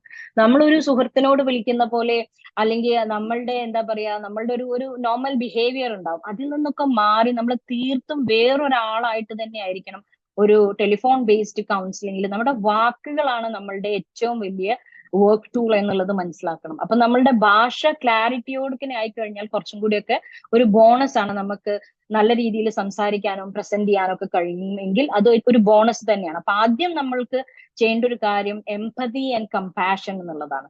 ഓക്കെ, നമ്മൾ എംപതൈസ് ചെയ്യുക, നമ്മൾ സിംപതൈസ് ചെയ്തിട്ട് നമ്മൾ എന്ത് ചെയ്യുക, നമ്മളും അവരൊപ്പം കരയുക എന്നുള്ളത് അതല്ല ഇവിടെ പറയുന്നത്. അത് ഒരിക്കലും പാടില്ല. നമ്മളും അവരൊപ്പം കരയുക, അവരുടെ പ്രശ്നങ്ങളിൽ നമ്മൾ ഹൈറ്റൻഡ് ആവുക, ഇല്ല. എംപതൈസ് ചെയ്യുക, നമുക്ക് മനസ്സിലാവണം അവരിലൂടെ അവരെന്താണ് അല്ലെ, അവരുടെ ഷൂസിൽ നമ്മൾ കാലിട്ട് കൊണ്ട് വേണം അത് മനസ്സിലാക്കാൻ. പക്ഷെ അതിനോടൊപ്പം തന്നെ ഒരു പ്രൊഫഷണൽ ഗ്യാപ്പ് അല്ലെങ്കിൽ ഒരു ബ്രീത്തിങ് സ്പേസ് നമ്മൾ ആസ് എ കൗൺസിലർ നമ്മൾ പാലിക്കൽ വളരെ നിർബന്ധമാണ്. അല്ലെങ്കിൽ എന്താണ്, നമ്മളും ബേൺ ഔട്ട് ആവും, നമ്മളും ട്രോമാറ്റിക് ഈവൻസിലൂടെ പോകണം. കാരണം അവരുടെ നറേഷൻസ് കേൾക്കുമ്പോൾ നമ്മൾ വല്ലാത്ത രീതിയിൽ ഒരു സിമ്പത്തറ്റിക് നേച്ചറിലോട്ട് പോയി കഴിഞ്ഞാൽ നമ്മളും തളർന്നു പോകും. കാരണം നമ്മളൊക്കെ മനുഷ്യരാണ്. ഓക്കെ, അപ്പൊ നമ്മൾക്കും എന്താണ് പല പ്രശ്നങ്ങളിലൂടെ ഒക്കെ നമ്മളും പോകേണ്ടി വരും ഇത്തരം നറേറ്റീവ്സ് നമ്മൾ എപ്പോഴും കേൾക്കാൻ ഇട വന്നാൽ.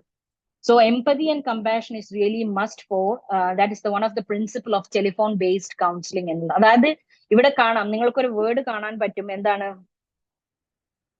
സോറി ഞാൻ എൻ്റെ ഒരു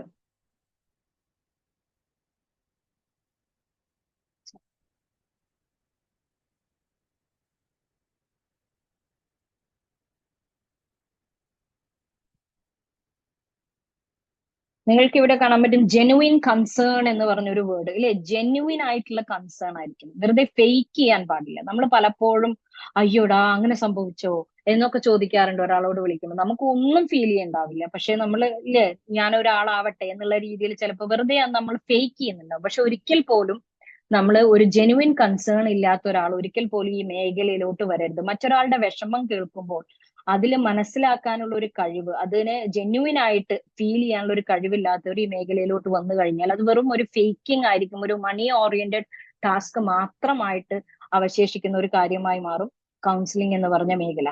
so genuine concern and emotional support through your verbal and non verbal quiz even over the phone. അപ്പൊ കാര്യമായിട്ട് നമ്മൾ മനസ്സിലാക്കേണ്ട ഒരു കാര്യം എന്താ വെച്ച് കഴിഞ്ഞാൽ ഇവിടെ വെർബൽ ആൻഡ് നോൺ വെർബൽ ആണ്. അതായത് സംസാരിക്കുമ്പോൾ നമ്മുടെ ക്ലയന്റ് നമ്മളോട് സംസാരിക്കുമ്പം അവരുടെ വാക്കുകളിൽ നിന്ന് നമുക്ക് കുറെ കാര്യങ്ങളെ മനസ്സിലാക്കാൻ കഴിയണം. അതാണ് നമ്മളുടെ ഒരു വിജയം. ഓക്കെ, അവര് ശ്വസിക്കുമ്പോൾ പോലും ആ ശ്വാസത്തിന്റെ ഒരു താളം പോലും നമ്മൾക്ക് മനസ്സിലാക്കാനും അതിലൂടെ അവരുടെ വികാരത്തെ മനസ്സിലാക്കാനുള്ള ഒരു കഴിവ് നമ്മൾ ആർജിച്ചേ പറ്റൂ. ഓക്കെ, നമ്മൾ ഒരു ക്ലയന്റ് നമ്മളോട് സംസാരിക്കുമ്പോൾ വല്ലാണ്ട് ഗ്യാസ്പിംഗ് ആണ്, അവർക്ക് സഫോക്കേഷൻ പോലെ ഫീൽ ചെയ്യാണ്. അപ്പൊ ആ സമയത്ത് നീ എന്താ ഇങ്ങനെ ശ്വാസം വലിക്കുന്നത്, എന്താ പ്രശ്നം, തടി കൂടിയിട്ടുണ്ടോ, ഇങ്ങനത്തെ ക്വസ്റ്റ്യൻസിനൊന്നും അവിടെ പ്രസക്തി ഇല്ലാത്തതാണ്. കാരണം എന്താണ്, അതൊരു പ്രൊഫഷണൽ കൗൺസിലറുടെ ലക്ഷണമല്ല. കാരണം എന്താണ്, അവർ ഇമോഷണലി ഹൈറ്റൻഡ് ആയിരിക്കും, ചിലപ്പോൾ ഫിസിക്കൽ പ്രോബ്ലംസ് കാണുമായിരിക്കും, പക്ഷെ അത് ചോദിക്കേണ്ട ഒരു വേദിയല്ല അവിടെ. Okay, so verbal and non verbal cues വളരെ ഇമ്പോർട്ടന്റ് ആണ്. അത് ചിലപ്പം അവർ വാക്കുകളിലൂടെ പറയും, ചിലത് അവര് സൈലന്റ് ആയിട്ട് അവരുടെ ശ്വാസത്തിലൂടെ നമ്മൾ കേൾക്കുന്ന ഇല്ലേ, റീഡ് ബിറ്റ്വീൻ ലൈൻസ് എന്ന് പറയും, വരികൾക്കിടയിലൂടെ നമ്മൾ കാര്യങ്ങളെ മനസ്സിലാക്കി എടുക്കാനുള്ള ഒരു കഴിവും നമ്മളിൽ ഉണ്ടായിരിക്കണം ഒരു ടെലിഫോൺ ബേസ്ഡ് കൗൺസിലർ ആവാൻ വേണ്ടിയിട്ട്. കാരണം നോർമലി ഇതിപ്പോ നമ്മുടെ കേരളത്തിലുള്ള കാര്യമാണെങ്കിലും ചിലപ്പോൾ നമുക്ക് ലോകത്തിന്റെ നാനാഭാഗങ്ങളിൽ നിന്ന് ഡിഫറെന്റ് കൾച്ചർ ഇല്ലേ, അത് റിലേറ്റഡ് ആയിട്ടുള്ള ആൾക്കാരെയൊക്കെ നമുക്ക് കൗൺസിൽ ചെയ്യേണ്ടി വരും. അപ്പൊ ആ സമയത്ത് നമ്മൾ തീർച്ചയായിട്ടും empathy and compassion is really important. Now second one is active listening. ഇന്നത്തെ കാലത്ത് തീരെ ഇല്ലാത്ത ഒരു കാര്യമാണ് ആക്റ്റീവ് ലിസണിങ് എന്നുള്ളത്.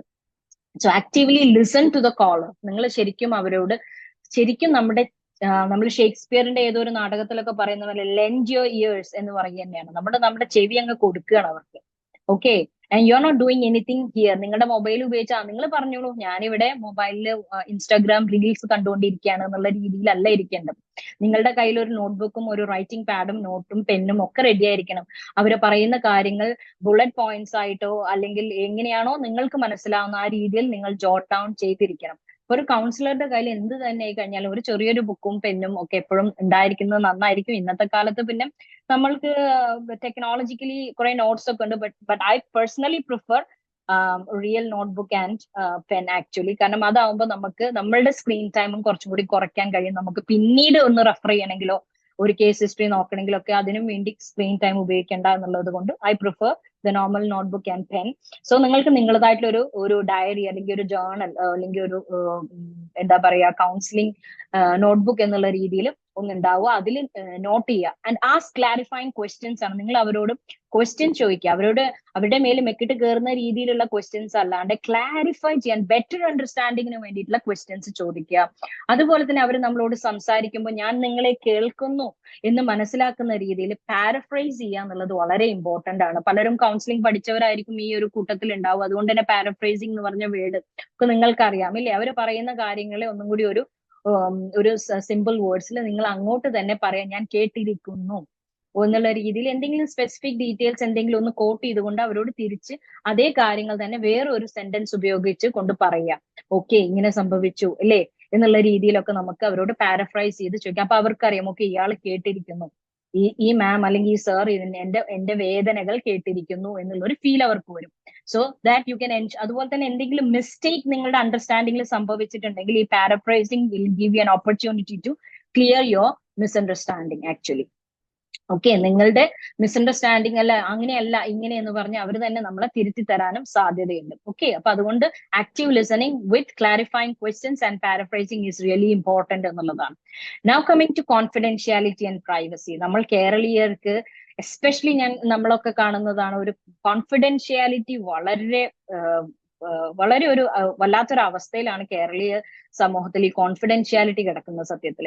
കാരണം അത് വളരെ ഇമ്പോർട്ടന്റ്. എസ്പെഷ്യലി നിങ്ങൾ ഒരു കൗൺസിലിംഗ് മേഖലയിലോട്ട് വരികയാണെങ്കിൽ തീർച്ചയായിട്ടും നിങ്ങളുടെ ക്ലയന്റിന്റെയോ അല്ലെങ്കിൽ നിങ്ങളുടെ സ്റ്റുഡന്റിന്റെയോ അല്ലെങ്കിൽ നിങ്ങളുടെ ഒരു അക്വൈന്റൻസിന്റെയോ അല്ലെങ്കിൽ ഏത് തരത്തിലും അവർ നിങ്ങളോട് ഒരു വിഷമം പറഞ്ഞിട്ടുണ്ടെങ്കിൽ അത് എന്ത് തന്നെ ആയിക്കോട്ടെ, അത് തീർത്തും അവിടെയും ഇവിടെയും കൊണ്ടുപോയി പറഞ്ഞ് അല്ലെങ്കിൽ നിങ്ങളുമായിട്ടുള്ള ബന്ധത്തിൽ അതൊരു പ്രശ്നം വരുമ്പോൾ അതിനെ ഉപയോഗിച്ച് വെപ്പൺ ആയിട്ട് ബൂമറാങ്ക് പോലെ അവർക്കെതിരെ ഉപയോഗിക്കുന്ന ഒരു പ്രവണത ഒരുപാട് കൗൺസിലിംഗ് മേഖലയിൽ പ്രവർത്തിക്കുന്ന ഹൈലി പ്രൊഫഷണൽസ് ആയിട്ടുള്ള ആൾക്കാരിൽ നമ്മൾ കണ്ടുവരുന്നുണ്ട്.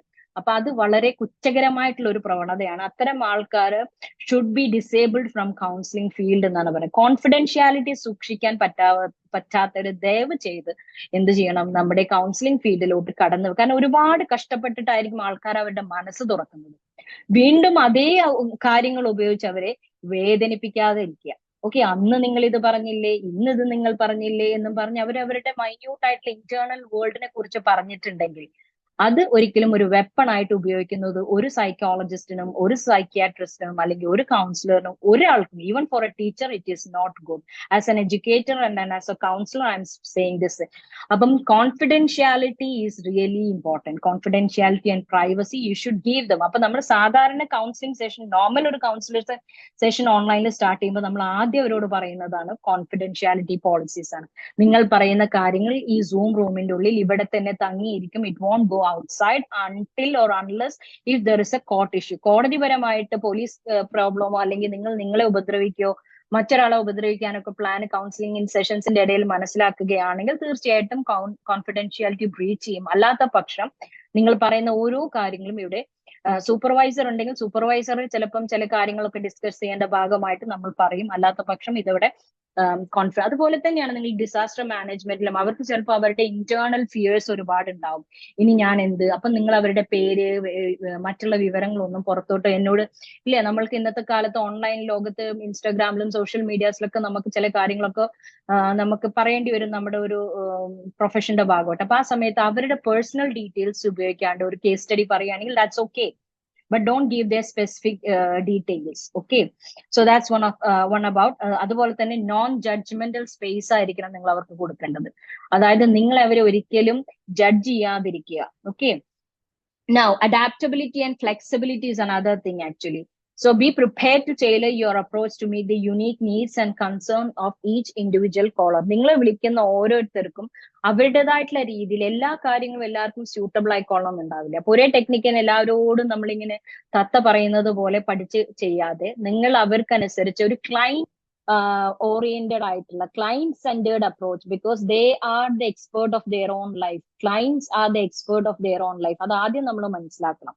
എന്താണ്, നമ്മളല്ല അവരുടെ എക്സ്പേർട്ട്. നമ്മൾ വിചാരിക്കും ഒരു ഓൺലൈൻ കൗൺസിലർ ആയി കഴിഞ്ഞാൽ അല്ലെങ്കിൽ ഒരു കൗൺസിലറോ സൈക്കോളജിസ്റ്റ് ആയി കഴിഞ്ഞാൽ ഞാനാണ് ഈ ഫീൽഡിൽ എക്സ്പേർട്ട് എന്ന് സ്വയം ഒരു ചിന്തയിലായിരിക്കും നമ്മൾ ഇരിക്കുന്നത്. പറയോ നിങ്ങളുടെ പ്രശ്നങ്ങളൊക്കെ ഞാനിപ്പോൾ തീർത്തു തരാം എന്നുള്ള ഒരു കോൺഫിഡൻസിലായിരിക്കും നമ്മൾ ഇരിക്കുന്നത്. പക്ഷെ ആദ്യം മനസ്സിലാക്കേണ്ടത് as a counselor or as a psychologist, whatever your profession is, you are not the expert of their life. നിങ്ങളല്ല അവരുടെ ലൈഫിന്റെ, നിങ്ങളുടെ ക്ലയന്റിന്റെ ലൈഫിന്റെ എക്സ്പെർട്ട് അവരാണ്. നമ്മൾ അവരിലൂടെ കേൾക്കുന്ന വിവരങ്ങളിലൂടെ നമ്മൾ അവരെ അവർക്കുള്ള റിസോഴ്സിനെ അവർക്ക് എത്തിച്ചു കൊടുക്കുക, അവരുടെ ഉള്ളിൽ തന്നെ ഉറങ്ങിക്കിടക്കുന്ന റിസോഴ്സസും കോപ്പിംഗ് മെക്കാനിസവും കൊടുക്കുക എന്നല്ലാണ്ട് നമ്മൾക്ക് അവരുടെ ലൈഫിൽ, കാരണം അവർക്കാണ് അവരുടെ ലൈഫ് എങ്ങനെയാണെന്നും സറൗണ്ടിങ്സ് എങ്ങനെയാണെന്നും ബെറ്റർ അനലൈസ് ചെയ്യാൻ പറ്റും.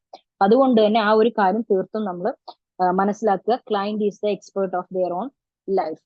ഇനി നമ്മൾക്ക് WHO വേൾഡ് ഹെൽത്ത് ഓർഗനൈസേഷൻ, നമ്മുടെ PFA എന്ന് പറഞ്ഞു കഴിഞ്ഞാൽ നിങ്ങൾക്കിവിടെ കാണാൻ പറ്റും സൈക്കോളജിക്കൽ ഫസ്റ്റ് എയ്ഡ് എന്നാണ് പറയുന്നത്. സൈക്കോളജിക്കൽ ഫസ്റ്റ് എയ്ഡിന്റെ ഭാഗമായിട്ട് നിങ്ങൾ തീർച്ചയായിട്ടും മനസ്സിലാക്കേണ്ട ഒരു കാര്യം എന്താ വെച്ച് കഴിഞ്ഞാല് അവരൊരു മോഡൽ പറഞ്ഞു തന്നിട്ടുണ്ട്, വേൾഡ് ഹെൽത്ത് ഓർഗനൈസേഷൻ. ആ മോഡലാണ് നമ്മൾ തീർത്തും ഇംപ്ലിമെന്റ് ചെയ്യേണ്ടത്. കാരണം നമ്മൾ ആരും തന്നെ, മെജോറിറ്റി ആൾക്കാരും ഇതിൽ ജോയിൻ ചെയ്തവരാരും തന്നെ ഒരു ഫുള്ളി ഒരു സൈക്കോളജിക്കൽ അല്ലെങ്കിൽ ഒരു ക്ലിനിക്കൽ സൈക്കോളജി ബാക്ക്ഗ്രൗണ്ടിൽ നിന്ന് വരുന്നവരല്ല. അപ്പൊ നമ്മളുടെ റോള് നിൽക്കുന്നത് ഈ ഒരു മോഡലിലാണ്. 3L എന്നുള്ള ഈ മോഡലിലാണ് നമ്മുടെ റോള് നിൽക്കുന്നത്. Okay, 3L. And what is 3L? Look, listen, link. കാണുക, അതുപോലെ തന്നെ എന്താണ്, കേൾക്കുക, പിന്നെ നമ്മൾ എന്താണ് ലിങ്ക് ചെയ്ത് കൊടുക്കുക എന്നുള്ള മൂന്ന് വേർഡിലാണ് നമ്മുടെ മോഡൽ ഇരിക്കുന്നത്. അപ്പൊ ഇത് മാത്രമേ നമ്മൾ ചെയ്യേണ്ടതുള്ളൂ ആസ് എ ഡിസാസ്റ്റർ മാനേജ്മെന്റ് എന്നുള്ള രീതിയിൽ. നമ്മൾ സാധാ എല്ലാവരും തന്നെ ചെയ്യേണ്ട ഒരു കാര്യം ലുക്ക്, ലിസൺ ആൻഡ് ലിങ്ക് എന്നുള്ളതാണ് നമുക്ക് വേൾഡ് ഹെൽത്ത് ഓർഗനൈസേഷൻ തരുന്ന ഒരു ഇൻസ്ട്രക്ഷൻ. ഓക്കെ, സോ എന്താണ് ഈ ലുക്ക്, ലിസൺ ആൻഡ് ലിങ്ക് എന്ന് പറഞ്ഞു കഴിഞ്ഞാൽ, ആദ്യം നമ്മൾ എന്ത് ചെയ്യുക, അവരെ നമ്മൾക്ക് കാണുക എന്നുള്ള പ്രോസസ്സ് നമുക്ക് ടെലിഫോണിലൂടെ നടക്കുന്നില്ല. കാണാൻ പറ്റുന്നവർക്ക്, അവിടെ വയനാടൊക്കെ ആൾക്കാരുണ്ടെങ്കിൽ അവിടെ നേരിട്ട് പോയി കാണുന്നവർക്ക് അവർക്ക് തീർച്ചയായിട്ടും ലുക്ക് ചെയ്യാം. അല്ലാത്ത പക്ഷം നമ്മൾ അവരെ കാണുന്നുണ്ട്, ഇങ്ങനെ നമ്മുടെ ലാൻഡ് സ്ലൈഡ് പിക്ചേഴ്സും ന്യൂസും കാര്യങ്ങളിലൂടെയൊക്കെ നമ്മൾ അവരെ കാണുന്നുണ്ട്. So that's enough as A looking part. പിന്നെ നമ്മൾ ലുക്ക് ചെയ്യേണ്ടത് വെറും അവരുടെ ഫിസിക്കൽ അപ്പിയറൻസിലോട്ടല്ല, നമ്മൾ ലുക്ക് ചെയ്യേണ്ടത് അവരുടെ വാക്കുകളിലൂടെ കിട്ടുന്ന ക്ലൂസിനെയാണ് നമ്മൾ നോക്കുന്നത്. Okay, that's why look is important in telephone counselling also. Look for their words. അവർ എങ്ങനത്തെ വാക്കുകളാണ്, നിരാശയിൽ മുങ്ങിത്താഴുന്ന വാക്കുകളാണോ അവർ കൂടുതൽ ഉപയോഗിക്കുന്നത്, അതോ അതോ എന്റെ ജീവിതം എനിക്ക് തിരിച്ചു കിട്ടി എന്നുള്ള ഒരു ഗ്രാറ്റിറ്റ്യൂഡ് ലെവലിലാണോ നിൽക്കുന്നത്, ഏത് ലെവലിലാണ്, അതിനുവേണ്ടി നിങ്ങൾ ലുക്ക് ചെയ്യുക. അവരുടെ വാക്കുകളിലോട്ട് നിങ്ങൾ നോക്കുക, കണ്ണ് തുറന്ന്, മനസ്സിന്റെ കണ്ണ് തുറന്ന് നിങ്ങൾ നോക്കുക. അതാണ് ആദ്യം ചെയ്യേണ്ടത്. Then listen. നമ്മളിപ്പോ ഓൾറെഡി പറഞ്ഞു കഴിഞ്ഞു ലിസൺ ചെയ്യുക എന്നുള്ളത്, അല്ലെ? Listen to the affected individual.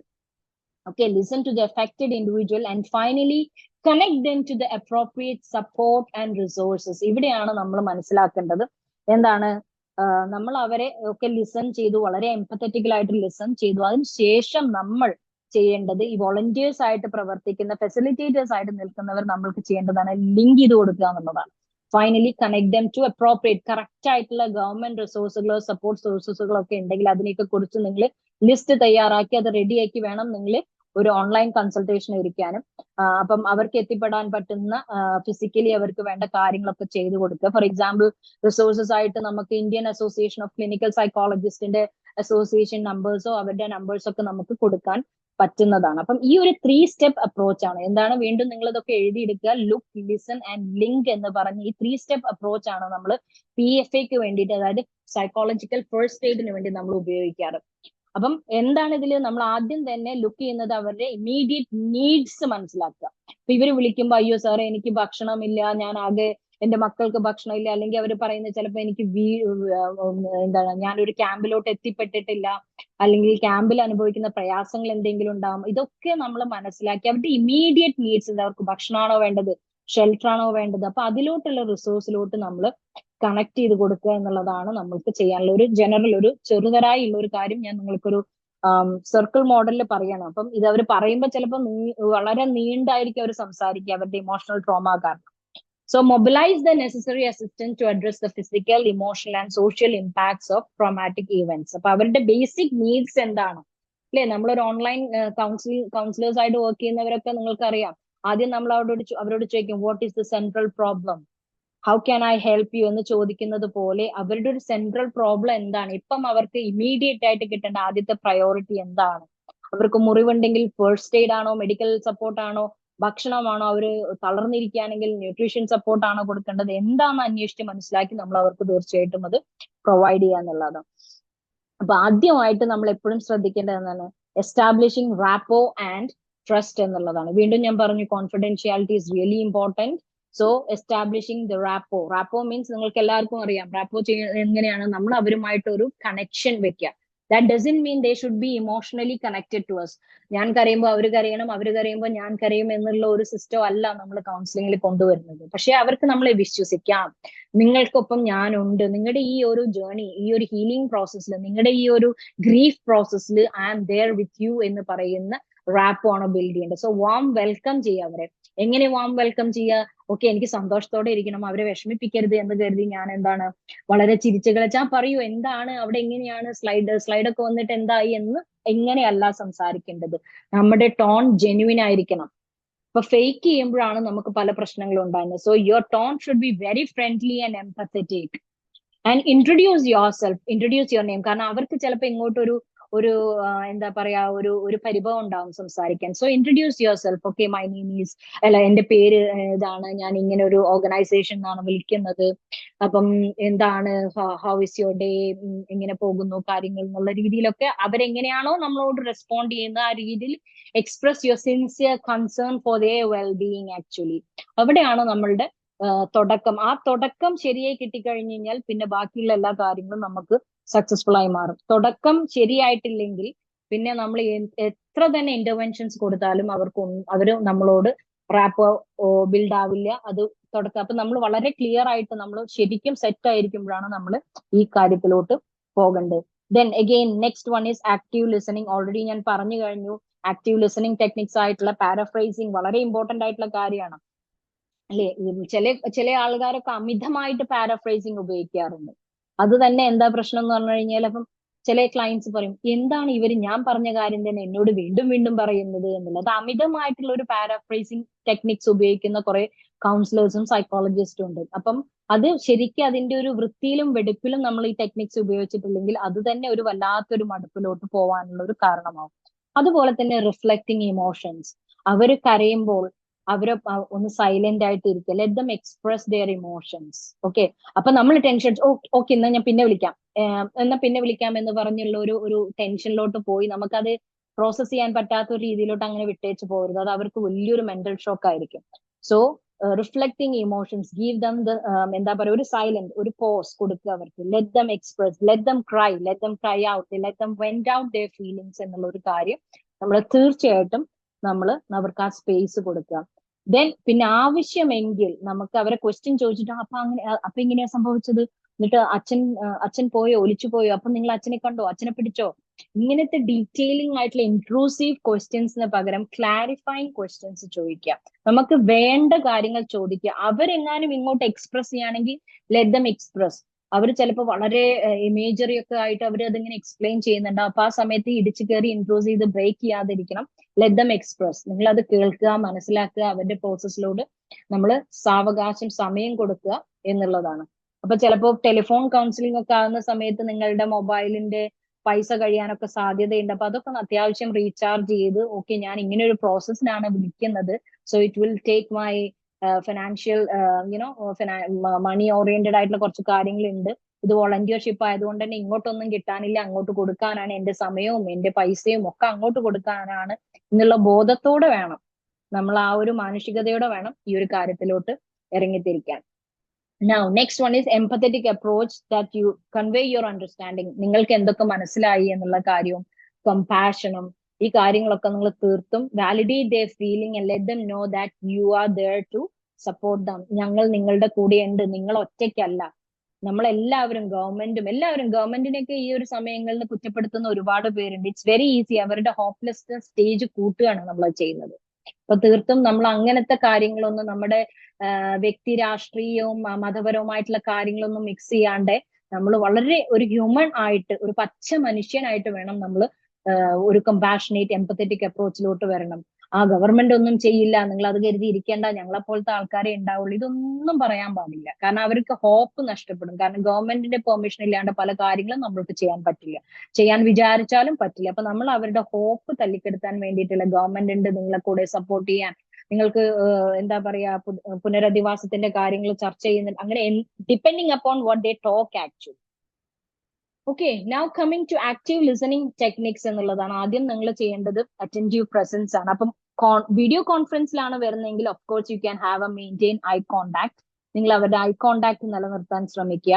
അതുപോലെ തന്നെ നിങ്ങൾ തല ഇങ്ങനെ നോഡ് ചെയ്യില്ലേ, തല എന്താ പറയാ, നമ്മള് മൂളിക്കൊണ്ടിരിക്കുക എന്ന് പറയുന്ന പോലെ നോഡ് ചെയ്യുക, തല ഇങ്ങനെ ആട്ടിക്കൊണ്ടിരിക്കുകയല്ലോ, അതിനെയാണ് നോഡിങ് എന്ന് പറയുക. അപ്പം അത് ചെയ്യാം. And avoid distractions. അതുപോലെ തന്നെ മറ്റുള്ള, ഇപ്പൊ ഞാൻ ഈ ഒരു സെഷൻ എടുക്കുമ്പോൾ തന്നെ ഡു നോട്ട് ഡിസ്റ്റർബ് മോഡാണ് എന്റെ ഫോണുകളിലൊക്കെ ഞാൻ വെച്ചിട്ടുള്ളത്. കാരണം I don't want any distraction. ഇതുപോലെ തന്നെ ആയിരിക്കും സെഷൻസ് ഒക്കെ ചെയ്യുമ്പോൾ നമ്മൾ ചെയ്യേണ്ടത്. Avoid all the distractions, maintain eye contact. ഇനി ഓൺലൈനിലാണ് നമ്മൾ, ടെലിഫോൺ കൗൺസിലിംഗ് ആണെങ്കിൽ നമുക്ക് അവരോട് പറയാൻ പറ്റുന്ന വെർബൽ ആയിട്ടുള്ള ഓക്കെ ഐ സി എന്നുള്ള നമ്മളുടെ എന്താണോ നിങ്ങൾ ഉപയോഗിക്കുന്ന ലാംഗ്വേജ് ആ രീതിയിലുള്ളത് അത് ശരി, ഓക്കെ, അങ്ങനെ നമ്മളിങ്ങനെ അവരോട് സൈലന്റ് ആയിട്ട് ഇരുന്ന് കേൾക്കുകയല്ല. സൈലൻസ് പാടില്ല. അവർ പറയുന്നതിനനുസരിച്ച് നമ്മൾ ചെറിയൊരു വെർബൽ റെസ്പോൺസ് നമുക്ക് അവർക്ക് കൊടുത്തുകൊണ്ടിരിക്കണം.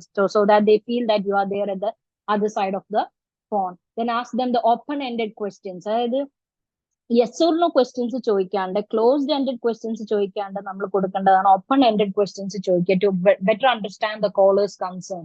അവർക്ക് എക്സ്പ്ലെയിൻ ചെയ്യാൻ, അവരുടെ മനസ്സിലുള്ള എല്ലാ വികാരങ്ങളും പുറത്തു വരാൻ വേണ്ടി നിങ്ങൾ തീർച്ചയായിട്ടും അവരുടെ ആ സപ്രസ് ചെയ്ത് വെച്ച കാര്യങ്ങളൊക്കെ പുറത്തോട്ട് എടുക്കാൻ വേണ്ടി ക്യാൻ യു പ്ലീസ് എക്സ്പ്ലെയിൻ എന്നുള്ള രീതിയിലൊക്കെ അവർക്ക് ബുദ്ധിമുട്ടില്ലാത്ത രീതിയിൽ അവരെ കൊണ്ട് സംസാരിപ്പിക്കാൻ ശ്രമിക്കുക എന്നുള്ളതാണ്. സംസാരം വളരെ എഫക്റ്റീവ് ആണ്.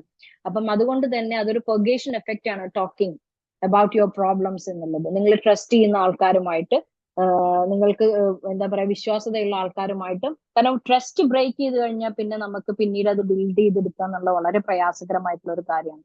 And reflective responses should be given, like, summarize the key points to demonstrate your understanding, just like paraphrasing. Okay, ഇന്ന കാര്യങ്ങളാണ് അല്ലെ നടന്നത്, അപ്പൊ മോൻ ഉണ്ടായിരുന്നില്ല അല്ലെ അവിടെ എന്നുള്ള രീതിയിലൊക്കെ നമ്മൾ അവർ തന്ന വാക്കുകളിൽ നിന്ന് തന്നെ തിരിച്ച് അവർക്ക് ഒരു കീ പോയിന്റ്സ് കൊടുക്കുക. Okay, then empathetic acknowledgement that അവരുടെ ഇമോഷണൽ സ്റ്റേറ്റിനെ വാലിഡേറ്റ് ചെയ്യുക എന്നുള്ള ഒരു കാര്യം തന്നെ നമ്മൾ തീർത്തും ചെയ്യേണ്ട ഒരു കാര്യം തന്നെയാണ്. Okay, so this way we can express our empathy and we can build our trust actually. അതുപോലെ തന്നെ നമുക്ക് വേണ്ട ക്രൂഷ്യൽ ഇൻഫോർമേഷൻസും മീനിങ് സപ്പോർട്ട് കൊടുക്കാൻ നമുക്ക് അവരിൽ നിന്ന് വിവരം കിട്ടിയേ പറ്റും. മനസ്സിലായില്ലേ? അപ്പൊ അതുകൊണ്ട് നമുക്ക് അവരിൽ നിന്ന് മാക്സിമം ഡീറ്റെയിൽസ് കളക്ട് ചെയ്യുക, ബട്ട് നോട്ട് എന്താണ് അവരോട് ഇങ്ങനെ ചോദിച്ച് കുത്തി കുത്തി നോവിച്ചിട്ടല്ലാത്ത രീതിയിലുള്ള ഒരു ടെക്നിക് ഉപയോഗിച്ചിട്ടാണ് നമ്മൾ ഇപ്പൊ ഈ പറഞ്ഞ പോലെ അവരോട് എക്സ്പ്രസ് ചെയ്യാൻ പറയാം. നമ്മൾ ഓപ്പൺ എൻഡഡ് ക്വസ്റ്റ്യൻസ് ഇട്ട് കൊടുക്കുക. ഓക്കെ, ദെൻ എംപത്തറ്റിക് കമ്മ്യൂണിക്കേഷൻ ആണ് മെയിൻ ആയിട്ട് വേണ്ടത്. അതായത് ആക്റ്റീവ്ലി ലിസണിങ്, നമ്മൾ പറഞ്ഞില്ലേ ടെലിഫോൺ ബേസ്ഡ് കൗൺസിലിംഗിൽ ആക്റ്റീവ്ലി ലിസണിങ് എന്ന് പറഞ്ഞൊരു കാര്യം വളരെ ഇമ്പോർട്ടന്റ് ആണ്. അതുപോലെ തന്നെ മിററിങ് ദ ഇമോഷൻസ് എന്നുള്ളതും വളരെ, നമ്മൾ അവരുടെ ഒരു വിഷമം കേട്ടു എന്നുള്ളത് വിക്ടിംസിന് അത് ഫീൽ ചെയ്യിപ്പിക്കുക, അവർക്ക് ഹേർഡ്. അപ്പൊ അവർ പറഞ്ഞു തന്നെ ഞാൻ പിന്നെയും പറയുന്നത് ശരിയാണോ എന്ന് ചിന്തിക്കുന്ന കുറെ ആൾക്കാരുണ്ട്. അത് തെറ്റാണ്. നമ്മൾ തീർച്ചയായിട്ടും അവർക്ക് അവരുടെ കാര്യങ്ങൾ ഞാൻ പൂർണ്ണമായിട്ടും കേട്ടിരിക്കുന്നു, യു ആർ ഹേർഡ് എന്നുള്ള ഒരു ഫീലിംഗ് അവർക്ക് കൊടുക്കണം. അക്നോളജ് ദം. ഓക്കെ, ഇത് ശരിയാണ്, നിങ്ങളുടെ എന്ത് ഫീലിംഗ്. ഇപ്പൊ അടുത്ത് ഞാൻ ഇൻസ്റ്റാഗ്രാമിൽ ഒരു ഒരു ഒരു ഒരു ഒരാളുടെ റീല് കണ്ടു. അവിടുന്ന് ഭയങ്കരമായിട്ട് കരയുന്ന ഒരു മനുഷ്യൻ. ആ മനുഷ്യന്റെ അതുകൊണ്ട് എനിക്ക് എന്റെ ജീവിതമൊക്കെ തിരിച്ചു കിട്ടി, ജീവനൊക്കെ തിരിച്ചു കിട്ടി, പക്ഷെ എനിക്ക് എന്റെ എത്രയോ സ്വർണം പോയി, എത്രയോ മറ്റുള്ള കാര്യങ്ങൾ പോയി എന്നൊക്കെ പറഞ്ഞ അയാള് എല്ലാം പോയി, എനിക്ക് എത്രയോ ലക്ഷങ്ങൾ പോയി, സ്വർണം പോയി എന്നൊക്കെ. അതിന്റെ കീഴിൽ ഒരുപാട് സാധാരണക്കാരായിട്ടുള്ള മനുഷ്യർ വന്നിട്ട് കുറെ ബാഡ് വേർഡ്സ് ഉപയോഗിച്ചിട്ടുണ്ട്. അതായത് അയാൾ അഡ്രസ് ചെയ്യുന്നത് തന്നെ എനിക്കത് പറയാൻ പോലും പറ്റാത്ത ബാഡ് വേർഡ്സ് ആണ്.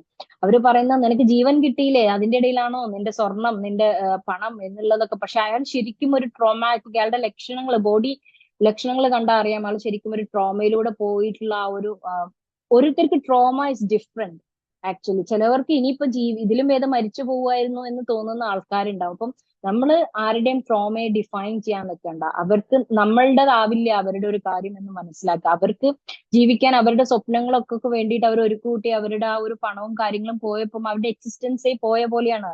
അപ്പം അതിന്റെ കീഴിൽ വന്ന് ഒരുപാട് ആൾക്കാർ വന്ന് വളരെ അസഭ്യമായിട്ടുള്ള വാക്കുകളൊക്കെ ഉപയോഗിച്ച് അയാളെ പറയുന്നുണ്ട്. കാരണം ജീവിതം തിരിച്ചു കിട്ടിയിട്ട് അതൊന്നും അല്ല പറയുന്നത്, പണം പോയി എന്നുള്ളത്. അപ്പൊ നിങ്ങളൊക്കെ കണ്ടിട്ടുണ്ടാവും. പക്ഷെ അവിടെ നിങ്ങൾ മനസ്സിലാക്കേണ്ട ഒരു കാര്യം ഇതാണ്, മിററിങ് ദെയർ ഇമോഷൻസ്.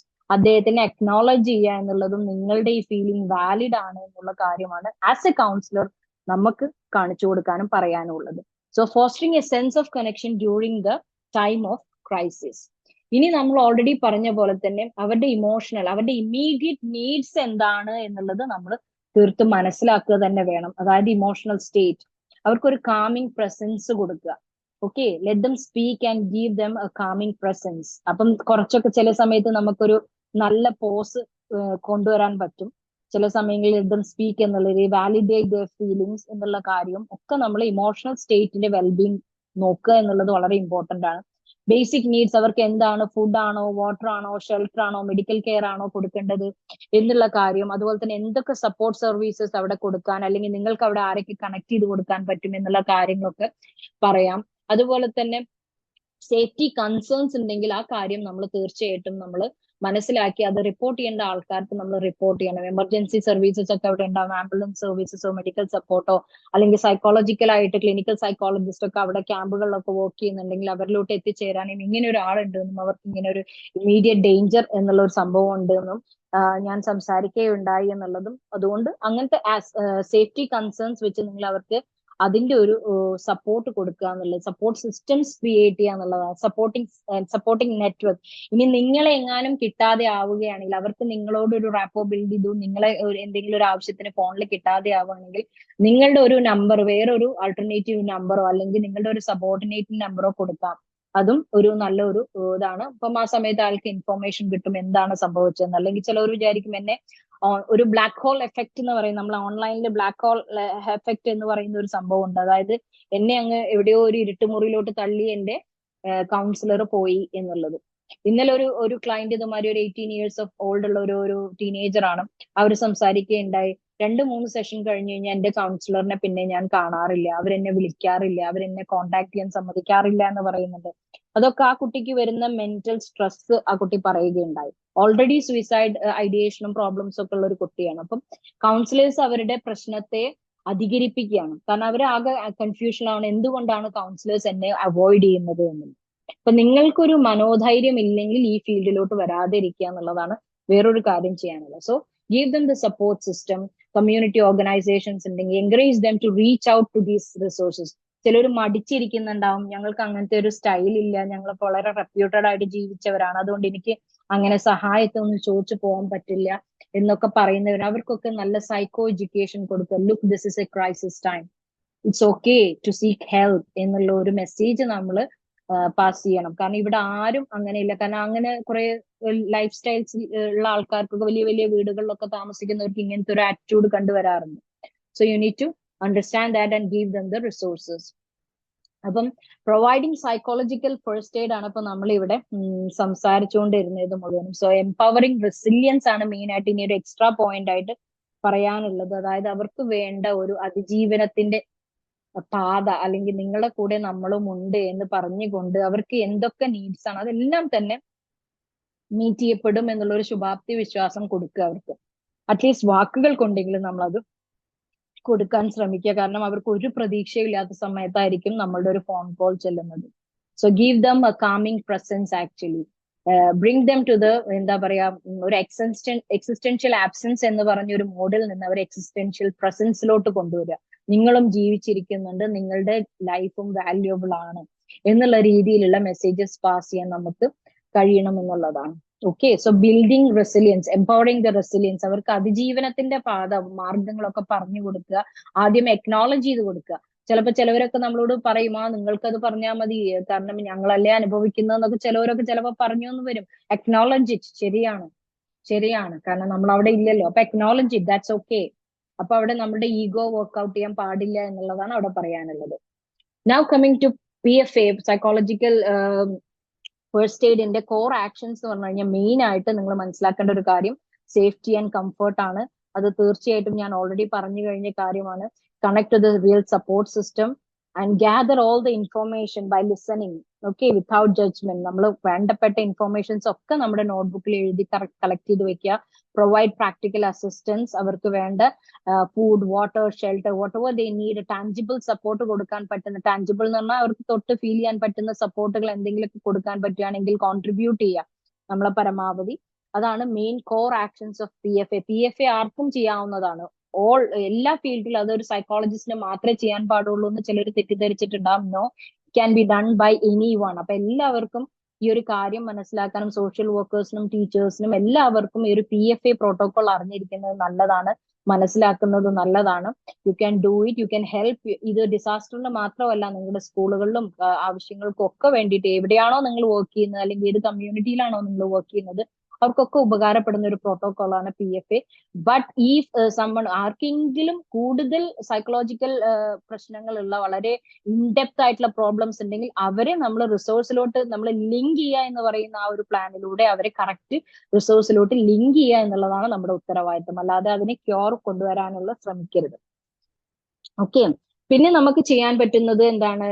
ഓൾറെഡി പറഞ്ഞ പോലെ ഇതിൽ മെയിൻ ആയിട്ട് വരുന്നത് പ്രാക്ടീസ് ഗ്രൗണ്ടിങ് ടെക്നിക്സ്. അപ്പം അവർക്കൊരു ബ്രീത്തിങ് എക്സസൈസ് ഒക്കെ ചെറുതായിട്ടൊന്ന് സ്ലോലി നിങ്ങൾക്ക് പഠിപ്പിച്ചു കൊടുക്കാൻ പറ്റുകയാണെങ്കിൽ അത് വളരെ നല്ലൊരു കാര്യമായിരിക്കും. ഗ്രൗണ്ടിങ് ടെക്നിക്സ് എന്നുള്ള രീതിയിൽ നിങ്ങൾക്ക് വല്ലാണ്ട് ഓവർവെൽമിങ് ആണെങ്കിൽ may be you can try this breathing exercise എന്നുള്ളത് പറയാം. അത് വലിയ പ്രശ്നമുള്ളല്ലോ, എവിടെയും വേണമെങ്കിൽ ചെയ്യാലോ. അപ്പൊ നമ്മളുടെ ബ്രെയിനിലോട്ട് നല്ല ഓക്സിജൻ സപ്ലൈ ഉണ്ടാവും. അപ്പൊ നമുക്കതൊരു ഓവറോൾ വെൽബീങ് കിട്ടും. അതുപോലെ തന്നെ സെൻസറി അവയർനെസ് ആക്ടിവിറ്റീസ് കൊടുക്കുക.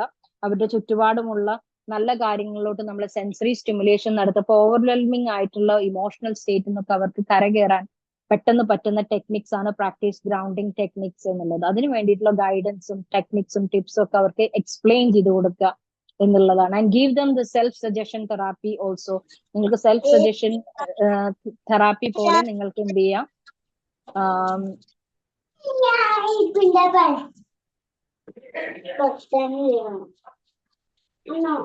Please mute your mic, please. Mic ഒന്ന് mute ചെയ്യൂ, please.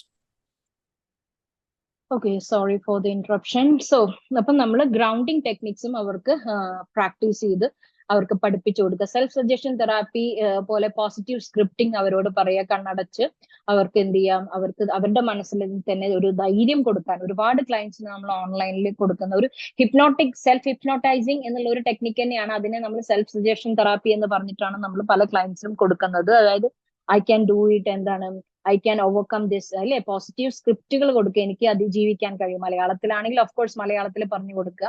അതെങ്ങനെയാണോ അതിന്റെ പോസിറ്റീവ് സ്ക്രിപ്റ്റിംഗ് കൊടുക്കുക. അപ്പൊ അവരുടെ മനസ്സിന് ഒരു ധൈര്യം വരുന്ന ഒരുപാട് പേർക്ക് അവരുടെ ഇൻസോംനിയയും പ്രശ്നങ്ങൾ, അതായത് ഉറക്കമില്ലായ്മയും പ്രശ്നങ്ങളൊക്കെ ഈ ഒരു സെൽഫ് സജഷൻ തെറാപ്പി അല്ലെങ്കിൽ സെൽഫ് ഹിപ്നോട്ടിക് സ്റ്റൈലിലൂടെ അവർക്ക് അതിജീവിക്കാൻ കഴിഞ്ഞിട്ടുണ്ട്. അപ്പം അറ്റ്ലീസ്റ്റ് അവർക്ക് ബ്രീത്തിങ് എക്സസൈസെങ്കിലും നിങ്ങൾ പറഞ്ഞു കൊടുക്കുക എന്നുള്ളത് നിങ്ങൾ ചെയ്യേണ്ട ഒരു കാര്യമാണ്.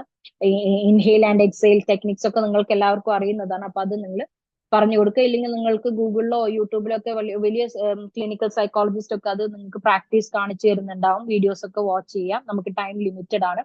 ദെൻ ഫിനാൻഷ്യൽ അസിസ്റ്റൻസ്, അല്ലേ, നമ്മൾക്ക് വിക്ടിംസിന് ഫിനാൻഷ്യൽ അസിസ്റ്റൻസ് കൊടുക്കാൻ പറ്റുകയാണെങ്കിൽ തീർച്ചയായിട്ടും എമർജൻസി ഫണ്ട്സ് അതൊക്കെ എവിടെ നിന്നാണ് കളക്ട് ചെയ്യുക, എങ്ങനെ എത്തിച്ചു കൊടുക്കാൻ പറ്റും, ഓൺലൈനിൽ നമുക്ക് കോൺട്രിബ്യൂട്ട് ചെയ്യാൻ പറ്റും, ലോക്കൽ കമ്മ്യൂണിറ്റിയിൽ സപ്പോർട്ട് സർവീസസ് കൊടുക്കാൻ പറ്റും. ഇന്ന് നമ്മുടെ പിന്നെ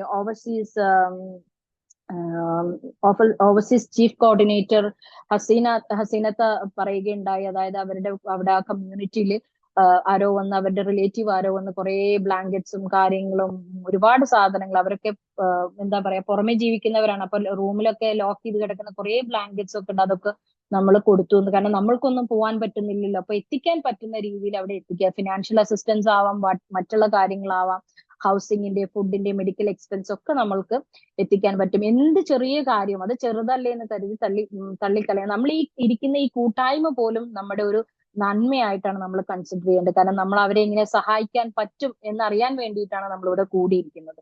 then shelter and relocation, provide guidance on temporary housing options അവിടെ അവൈലബിൾ ആണെങ്കിൽ, വയനാട് ഏരിയകളിലൊക്കെ ഉണ്ടെങ്കിൽ, അല്ലെങ്കിൽ ആരെങ്കിലും ഇങ്ങനത്തെ ആൾക്കാരെ സ്വീകരിക്കാനും, അല്ലെ, കുട്ടികളെയും ചെറിയ മക്കളെയൊക്കെ സ്വീകരിക്കാൻ ഓപ്ഷൻസ് ഉണ്ടെങ്കിൽ അവരെ അതിലോട്ട് നമുക്ക് എന്ത് ചെയ്യാം, അവർക്ക് അതിലോട്ടുള്ള ഓപ്ഷൻസ് കൊടുക്കാം. ഇങ്ങനെ ഒരു അവൈലബിലിറ്റി ഉണ്ട്, അല്ലെങ്കിൽ അവരുള്ള ആൾക്കാരുമായിട്ടൊക്കെ ചോദിച്ച് അങ്ങനത്തെ ഓപ്ഷൻസ് ഉണ്ടോ നോക്കാം. റീലൊക്കേഷൻ ടു സേഫർ ഏരിയാസ്, അതൊക്കെ പിന്നെ ഗവൺമെന്റ് ചെയ്യുന്ന കാര്യമാണ്. നമുക്ക് താൽക്കാലികമായിട്ട് അങ്ങനെയൊക്കെ ഒരു ചെറിയൊരു ഏരിയ ഉണ്ടെങ്കിൽ അവിടെ പറഞ്ഞു കൊടുക്കാൻ നല്ല, മറ്റുള്ള കാര്യങ്ങളൊക്കെ ഗവൺമെന്റ് റിലേറ്റഡ് ആയതുകൊണ്ട് അതിലൊന്നും നമുക്ക് ഇടപെടാൻ കഴിയാത്തത് കൊണ്ട് നമുക്ക് പറഞ്ഞു കൊടുക്കാം എന്തൊക്കെയാണ് സപ്പോർട്ടിങ് സർവീസസ് ഉള്ളത് എന്നുള്ളത്. അതുപോലെ തന്നെ മെയിൻ ആയിട്ട് നമ്മൾ ആരും ശ്രദ്ധിക്കാത്ത ഒരു കാര്യമാണ് ഡോക്യുമെന്റേഷൻ സപ്പോർട്ട്. ഇത് വളരെ ചുരുക്കം പേരാണ് നമ്മുടെ, ഇല്ലേ, ഇവിടെയൊക്കെ നമ്മുടെ ഗവൺമെന്റിനൊക്കെ ആധാർ കാർഡ് അതില്ല, ഈ കാർഡ് ഇല്ല, ഇല്ലെങ്കിൽ പിന്നെ നമ്മൾ ഒരുപാട് അലയേണ്ടി വരും ഒരു പ്രോസസ്സിന് വേണ്ടിയിട്ട്, അല്ലേ. നമ്മൾക്ക് ചെറിയൊരു മിസ്റ്റേക്ക് വന്നാൽ പോലും നമ്മളെ ഗവൺമെന്റ് ഓഫീസസുകളിലൂടെ കൂടി ഒരുപാട് സമയം. അപ്പൊ അത്തരം ഒരു അവസ്ഥയിലാണ് മൊത്തം എല്ലാ ഡോക്യുമെന്റേഷനും നഷ്ടപ്പെട്ടിരിക്കുന്ന. അപ്പം അവർക്ക് ഡോക്യുമെന്റേഷൻ സപ്പോർട്ട് കൊടുക്കുക. അവരുടെ lost identification paper works, other important documents like passport ഒക്കെ നഷ്ടപ്പെട്ടവരുണ്ടാവും, അല്ലെ, necessary four assessing service and benefits, ഇതൊക്കെ കിട്ടാൻ വേണ്ടി അവരുടെ പേപ്പർ വർക്ക്സ് എങ്ങനെ പെട്ടെന്ന് ചെയ്തു കൊടുക്കാം. അതും വലിയൊരു സർവീസ് ആണ്. അവർക്ക് ഓരോരുത്തർക്കും പോയി അതിന്റെ കാര്യങ്ങൾ എളുപ്പമാക്കി കൊടുക്കാൻ, ആർക്കൊക്കെ എന്താ പറയാ ഈ ഒരു മേഖലയിൽ കഴിവുള്ളവരുണ്ടെങ്കിൽ ഡോക്യുമെന്റേഷൻ സപ്പോർട്ടിന് അതിലും നിങ്ങൾക്ക് പങ്കെടുക്കാവുന്ന കാര്യങ്ങളേ ഉള്ളൂ. ഓക്കെ, സോ കണക്ടിങ് വിത്ത് സപ്പോർട്ട് സിസ്റ്റംസ് എന്ന് പറഞ്ഞ പോലെ family and friends, community resources, അതുപോലെ തന്നെ പ്രൊഫഷണൽ ഹെൽപ്പ് ഒക്കെ നമ്മൾ തീർച്ചയായിട്ടും കൊടുക്കാൻ ശ്രമിക്കുക എന്നുള്ളതാണ് പറയാനുള്ളത്. പിന്നെ മോണിറ്ററിങ് ആൻഡ് ഫോളോ അപ്പ്, അതായത് ഓൺഗോയിങ് ചെക്കിങ്സ് നടത്തുക എന്നുള്ളത് വളരെ ഇമ്പോർട്ടന്റ് ആണ്. റെഫറൽസും കണക്ഷൻസും കൂടുതൽ കോംപ്ലിക്കേറ്റഡ് ആയിട്ടുള്ള കേസസ് ഒക്കെ ഉണ്ടെങ്കിൽ തീർച്ചയായിട്ടും അതിന്റെ മെന്റൽ ഹെൽത്ത് പ്രൊഫഷണൽസുമായിട്ട് കണക്ട് ചെയ്യിക്കുക. ഇവാലുവേഷൻസും അതുപോലെ തന്നെ വേണ്ട അഡ്ജസ്റ്റ്മെന്റ്സും ടെലിഫോൺ ബേസ്ഡ് കൗൺസിലിംഗിന്റെ രീതിയിൽ നമുക്ക് അവർക്ക് നേരിട്ട് പോയി കാണാൻ പറ്റുന്ന ആൾക്കാരെ അവർ നേരിട്ട് പോയി കാണാം, കാരണം അതൊരു ടാഞ്ചിബിൾ പ്രോസസ് ആണ്. അപ്പൊ കണ്ടിന്യൂസ്ലി ഇവാലുവേറ്റ് ചെയ്യുക എന്ന് കരുതി വിളിച്ചുകൊണ്ടേയിരുന്ന് അവരെ ഡിസ്റ്റർബ് ചെയ്യുന്ന രീതിയിലോട്ട് പോകരുത്. അവർക്ക് എപ്പോഴാണ് കംഫർട്ടബിൾ, നിങ്ങൾക്ക് എന്നെ വിളിക്കാം, നിങ്ങൾക്ക് അങ്ങോട്ട് വിളിക്കുന്നത് അവർക്ക് ബുദ്ധിമുട്ടാവുമെങ്കിൽ നിങ്ങൾക്ക് തീർച്ചയായിട്ടും എന്നെ വിളിക്കാം എന്നുള്ള ഒരു ധാരണയിൽ എത്തണം. നിങ്ങൾ റാപ്പോ ബിൽഡ് ചെയ്ത് കഴിഞ്ഞാൽ നിങ്ങൾക്ക് ഞാൻ വിളിച്ചാൽ ബുദ്ധിമുട്ടാവോ അതൊന്നും, കാരണം നിങ്ങൾക്ക് കാശ് ഉണ്ടാവില്ല അല്ലെ, അവർക്ക് കാശ് ഉണ്ടായി അതൊന്നും അവരോട് പറയേണ്ട ആവശ്യമില്ല.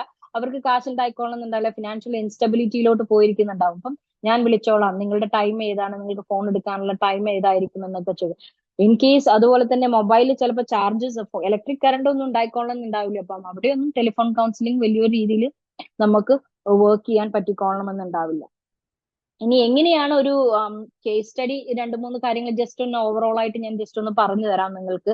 ആദ്യം നമ്മൾ മനസ്സിലാക്കേണ്ട വേറൊരു ഇമ്പോർട്ടന്റ് കാര്യമുണ്ട്, കൾച്ചറലി സെൻസിറ്റീവ് അപ്രോച്ചും കൂടി നമ്മൾ കൂട്ടത്തിൽ കൊണ്ടുവരണം. അതായത് ചില ഭാഗങ്ങളിൽ കൾച്ചറൽ സെൻസിറ്റീവ് അപ്രോച്ച്, അതായത് ചില ഭാഗങ്ങളിൽ നമ്മൾ ചില വാക്കുകൾ ഉപയോഗിക്കുന്നത്, ചില ടേംസ് ഉപയോഗിക്കുന്നതൊക്കെ വളരെ ഇൻഅപ്രോപ്രിയേറ്റ് ആയിരിക്കും. അപ്പൊ കൾച്ചറലി സെൻസിറ്റീവ് ആയിരിക്കണം നിങ്ങൾ. ആ മേഖലയിൽ ആളുകളുമായിട്ട് സംസാരിച്ച് നിങ്ങൾക്ക് മനസ്സിലായിരിക്കണം അവരുടെ റെസ്പെക്റ്റബിൾ ടോൺ എന്താണ്, റെസ്പെക്റ്റബിൾ വാക്കുകൾ എന്താണെന്നൊക്കെ മനസ്സിലാക്കിയിട്ട് വേണം. അല്ലെങ്കിൽ നമ്മുടെ കൊളോക്കിയൽ ഭാഷകളൊക്കെ തന്നെ ചിലപ്പോൾ ചിലയിടത്ത് ഡിസ്റെസ്പെക്ട്ഫുൾ ആയിട്ട് ഫീൽ ചെയ്യാൻ സാധ്യതയുണ്ട്. അപ്പൊ always use A standard language എന്നുള്ളത് വളരെ, അപ്പം അത് വലിയൊരു പ്രശ്നം ഉണ്ടാക്കുന്നില്ല. അപ്പം സ്വാഭാവികമായിട്ടും കൾച്ചർ സെൻസിറ്റീവ് ആയിട്ടുള്ള കാര്യങ്ങൾ ഉണ്ടെങ്കിൽ അതിലൂടെ അവരുടെ ട്രോമയും കാര്യങ്ങളൊക്കെ സംസാരിച്ചു കൊണ്ട് പോകുമ്പോൾ നമ്മൾ വളരെ, കാരണം അവരുമായിട്ട് ഒരു വേറൊരു ബന്ധം അറിയാണ്ട പോലും നമ്മളിലോട്ട് കണക്റ്റഡ് ആവരുത്, ഇമോഷണലി അവർ ഡിപ്പെൻഡന്റ് ആവരുത്. നമ്മൾ അങ്ങ് പോയി കഴിഞ്ഞാൽ അവർ വീണ്ടും അടുത്ത ഇതിലോട്ട് പോകും. പ്രത്യേകിച്ച് ഓപ്പോസിറ്റ് സെക്സ് കൗൺസിലിംഗ് എൻവയോൺമെന്റിൽ പരമാവധി നിങ്ങൾ ഓപ്പോസിറ്റ് സെക്സ് കൗൺസിലിംഗ് ഒഴിവാക്കുക എന്നുള്ളത്, അതായത് മെയിലിന് മെയിലും ഫീമെയിലിന് ഫീമെയിലും എന്നുള്ള രീതിയിൽ പ്രൊവൈഡ് ചെയ്യാൻ നോക്കുക. ഇനി ഒരു ഇൻ കേസ് ഓഫ് നെസസിറ്റി ആണെങ്കിൽ അത് ചെയ്യുക, പക്ഷെ അതിന്റെ എത്തിക്സും റൂൾസും കാര്യങ്ങളൊക്കെ ഫോളോ ചെയ്തുകൊണ്ട് വേണം നമ്മൾ അത് ചെയ്യാൻ. കാരണം വീണ്ടും ഒരു ട്രോമ കൊടുക്കാൻ വേണ്ടിയിട്ട് ആവരുത് ഇത്തരം കാര്യങ്ങൾ എന്നുള്ളത് നമ്മൾ തീർത്തും മനസ്സിലാക്കുക എന്നുള്ളതാണ്. ഓക്കെ, നിങ്ങൾക്ക് ചിലവരൊക്കെ ചോദിക്കുന്നുണ്ടാവും എങ്ങനെയാണ് ഓപ്പൺ എൻഡഡ് ക്വസ്റ്റ്യൻസ് എന്നുള്ളത്. ഇപ്പൊ ഒരാളോട് വിളിച്ചിട്ട് നമ്മൾ ജസ്റ്റ് ഒരു ശകലം, ഞാൻ പെട്ടെന്നാണ് നമുക്ക് ഈ ഒരു വർക്ക്ഷോപ്പിന്റെ ഇത് വന്നത്, അതുകൊണ്ട് തന്നെ പെട്ടെന്ന് ഒരു സെർച്ചിങ് ഒക്കെ നടത്തിയിട്ടാണ് നമ്മൾ കൊണ്ടുവരുന്നത്. സോ ഓപ്പൺ എൻഡഡ് ക്വസ്റ്റ്യൻസ് പറഞ്ഞു കഴിഞ്ഞാൽ നിങ്ങൾക്ക് അറിയാം, ഇവിടെ ഹൗ ആർ യു ടുഡേ എന്ന് ചോദിക്കുന്നത് ഒരു ഓപ്പൺ എൻഡഡ് ക്വസ്റ്റ്യൻസ് ആണ്. അപ്പൊ അവർക്ക് എന്ത് പറയാൻ പറ്റും? Good morning to, I am so busy today അല്ലെ, അവര് പറയാണ്, ഒരു ക്ലയന്റ് നമ്മളോട് പറയാണ് ഞാൻ ഭയങ്കര തിരക്കിലാണ് എന്നുള്ളത്. അപ്പൊ നമുക്ക് തിരിച്ചൊരു ക്ലാരിഫിക്കേഷൻ എന്നുള്ള രീതിയിൽ അവരോട് ചോദിക്കാം, വാട്ട് മേക്സ് യു ബിസി. അതുപോലെയല്ല, ഇവരോട് ഡിഫറെന്റ് ആയിട്ടുള്ള ഒരു അപ്രോച്ച് ആയിരിക്കും, കാരണം നിങ്ങൾക്ക് ഇപ്പൊ എന്താ അത്ര ബിസി എന്നൊന്നും നമുക്ക് ചോദിക്കാൻ പറ്റില്ല. So just like asking WH questions എന്നുള്ളതാണ്. പിന്നെ നിങ്ങളുടെ ഒബ്സർവേഷൻസ് ഷെയർ ചെയ്യാം. ഇതൊരു ജസ്റ്റ് ഒരു കേസ് ഹിസ്റ്ററി നിങ്ങളുടെ മുന്നിൽ ഒരു സ്ക്രിപ്റ്റ് കാണിക്കുകയാണ്. Okay, how do you feel doing such a lot of works at the same time? How do you feel? Are you overwhelmed? എന്നുള്ള കാര്യങ്ങളൊക്കെ നമുക്ക് വേണമെങ്കിൽ ചോദിക്കാം. ഓവർവെൽമിംഗ് ആയിട്ടുള്ള നിങ്ങൾക്ക് ഈ ഒരു സെന്റൻസ് ഒക്കെ മലയാളീകരിച്ച് നിങ്ങളുടെ ഭാഷയിൽ സംസാരിക്കും. ഓ ദാറ്റ്സ് റിയലി സാഡ് അല്ലേ, നമുക്ക് വലിയൊരു കഷ്ടം തന്നെയാണ്. സോ നിങ്ങൾ വല്ലാണ്ടൊരു മാനസികാവസ്ഥയിലൂടെയാണ് പോയിക്കൊണ്ടിരിക്കുന്നതെന്ന് എനിക്ക് മനസ്സിലാക്കാൻ പറ്റുന്നുണ്ട് എന്നുള്ള ഒരു ഷെയറിങ് ഒബ്സർവേഷൻ ഒക്കെ നമുക്ക് ചെയ്യാൻ പറ്റുന്ന കാര്യമാണ്. അപ്പം ഇതുപോലെ ഓപ്പൺ എൻഡഡ് ക്വസ്റ്റ്യൻസും നിങ്ങളുടെ പേരൊക്കെ പറഞ്ഞ് നിങ്ങളൊന്ന് അവരെ ഗ്രീറ്റ് ചെയ്തുകൊണ്ട്, നമുക്ക് എവിടെയെങ്കിലും ഒന്ന് തുടക്കം കുറിക്കണമല്ലോ, അപ്പൊ ആ രീതിയിൽ ഏതാണോ കംഫർട്ടബിൾ ആയിട്ട് ആ ഒരു സമയത്ത് അവരുടെ റെസ്പോൺസ് എന്നുള്ള രീതിയിലൊക്കെ നമുക്ക് നോക്കാം.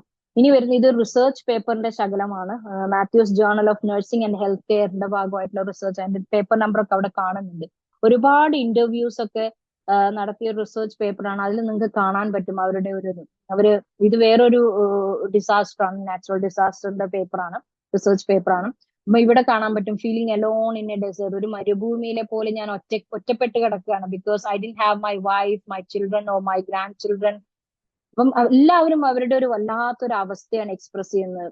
It was seeing my companions pass by who were already dead. അല്ലേ, ഒരുപാട് മരിച്ച ആൾക്കാരുടെ ഇടയിലൂടെ ഞാൻ നടന്നു നീങ്ങുകയാണ് എന്നുള്ള അവരുടെ ഒരുപാട് വിഷമങ്ങളാണ് ഇവരെല്ലാം ഇന്റർവ്യൂ ചെയ്ത് ക്ലയൻസ് എല്ലാം എക്സ്പ്രസ് ചെയ്ത് അവരിവിടെ രേഖപ്പെടുത്തുന്നുണ്ട്. ഇവിടെ വേറെ കാണാം, she was first head first in the mud. When I pulled her out, I saw that she doubled over while traveling എന്നുള്ളത്. അപ്പം ഇവിടെ പറയുന്നത് അവളുടെ തല മുഴുവനും മഡിലായിരുന്നു എന്നുള്ള ഇതിനൊക്കെ പറ്റുന്ന പിക്ചേഴ്സ് നമ്മളേലുണ്ട്. പക്ഷെ അത് കാണിക്കാൻ നിർവാഹമില്ലാത്തത് കൊണ്ടും അത് കാണിച്ചാൽ പലർക്കും അതൊരു ട്രോമാറ്റിക് എക്സ്പീരിയൻസ് ആയതുകൊണ്ടുമാണ് കാണിക്കാത്തത്. So I heard some noises in the mountain, we didn't know how to explain at one. ചിലർക്ക് ഇതൊക്കെ ആ വോയിസ് അടക്കം അല്ലേ, ആ ഒരു ഭയാനകമായിട്ടുള്ള സൗണ്ടും കാര്യങ്ങളും ഒക്കെ അവരെ ഹോണ്ട് ചെയ്തുകൊണ്ടിരിക്കുന്നുണ്ടാവും.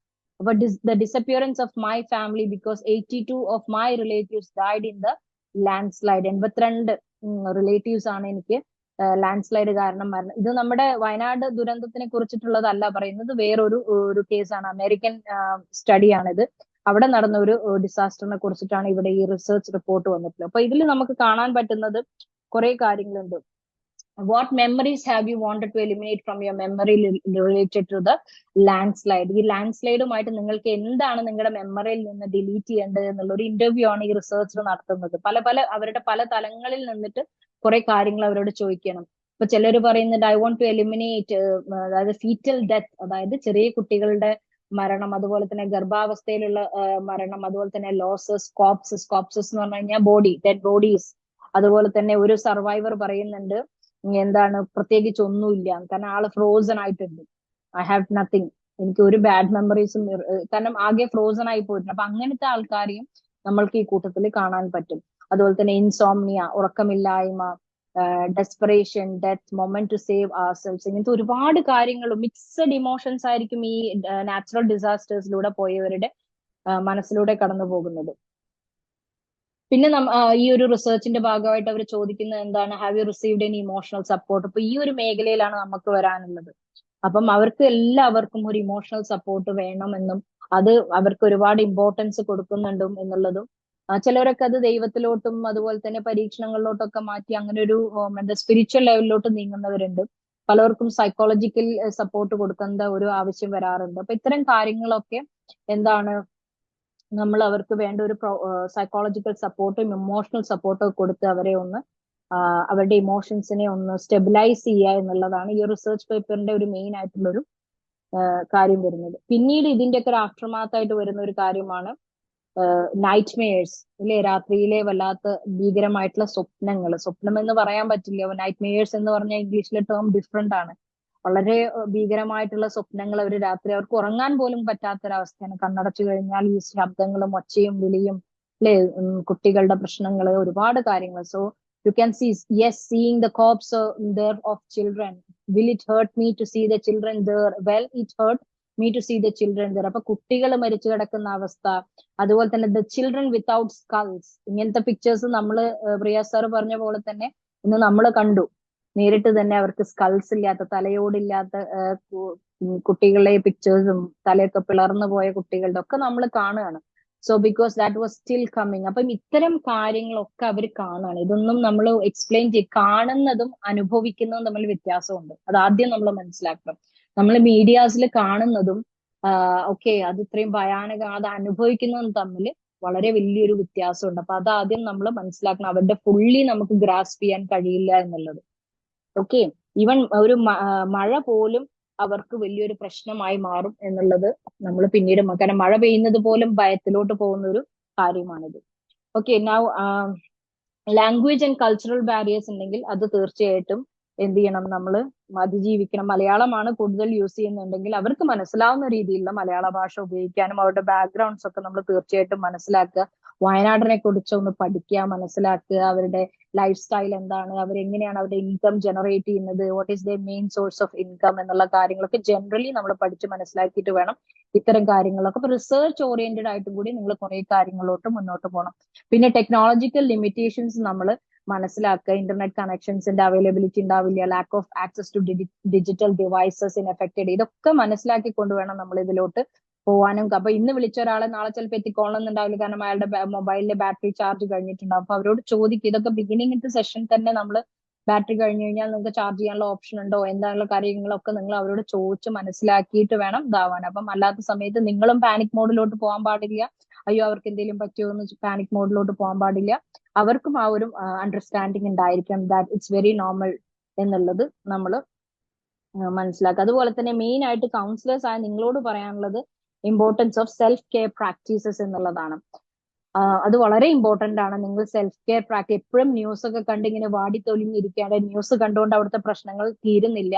അപ്പം അത് ഒരു ജനറൽ അണ്ടർസ്റ്റാൻഡിങ്ങിന് വേണ്ടിയിട്ട് എപ്പോഴെങ്കിലും ഒന്ന് ബ്രേക്ക് എടുത്ത് കാണുക എന്നല്ലാണ്ട് 24/7 നമ്മൾ നെഗറ്റീവ് ന്യൂസ് അബ്സോർബ് ചെയ്ത് നമ്മുടെ ഒരു എനർജിയും ഒരു ഹോപ്പ്ലെസ്നെസ് സ്റ്റേജിലോട്ട് പോവാതെ അവിടെയുള്ള ആൾക്കാർക്ക് ഒന്നും ചെയ്യാൻ കഴിയില്ലെങ്കിൽ നമുക്ക് പ്രാർത്ഥിക്കാനും ഒരു പോസിറ്റീവ് എനർജി ക്രിയേറ്റ് ചെയ്യാനെങ്കിലും നമ്മൾ ശ്രമിക്കുക എന്നുള്ളതാണ്. സോ അതുപോലെ തന്നെ നമുക്ക് സൂപ്പർവിഷൻ വേണ്ട ഒരു കാര്യം ഉണ്ടെങ്കിൽ തീർച്ചയായിട്ടും നിങ്ങൾ എന്ത് ചെയ്യാം, അവർക്ക് നിങ്ങളുടെ മേലധികാരികൾ ഉണ്ടെങ്കിൽ നിങ്ങളൊരു ഓർഗനൈസേഷനിലൊക്കെ വർക്ക് ചെയ്യുന്നില്ലേ അവരുമായിട്ട് സപ്പോർട്ട് ചോദിക്കുക. നിങ്ങൾക്ക് കൈകാര്യം ചെയ്യാൻ പറ്റാത്ത ആൾക്കാരുണ്ടെങ്കിൽ നിങ്ങളുടെ ഓർഗനൈസേഷനിലെ മേലധികാരികൾക്ക് കൊടുക്കുക എന്നുള്ളതാണ്. കേസിനെ റെഫർ ചെയ്യുക എന്നുള്ളതാണ് പിന്നീട് ചെയ്യേണ്ടത്.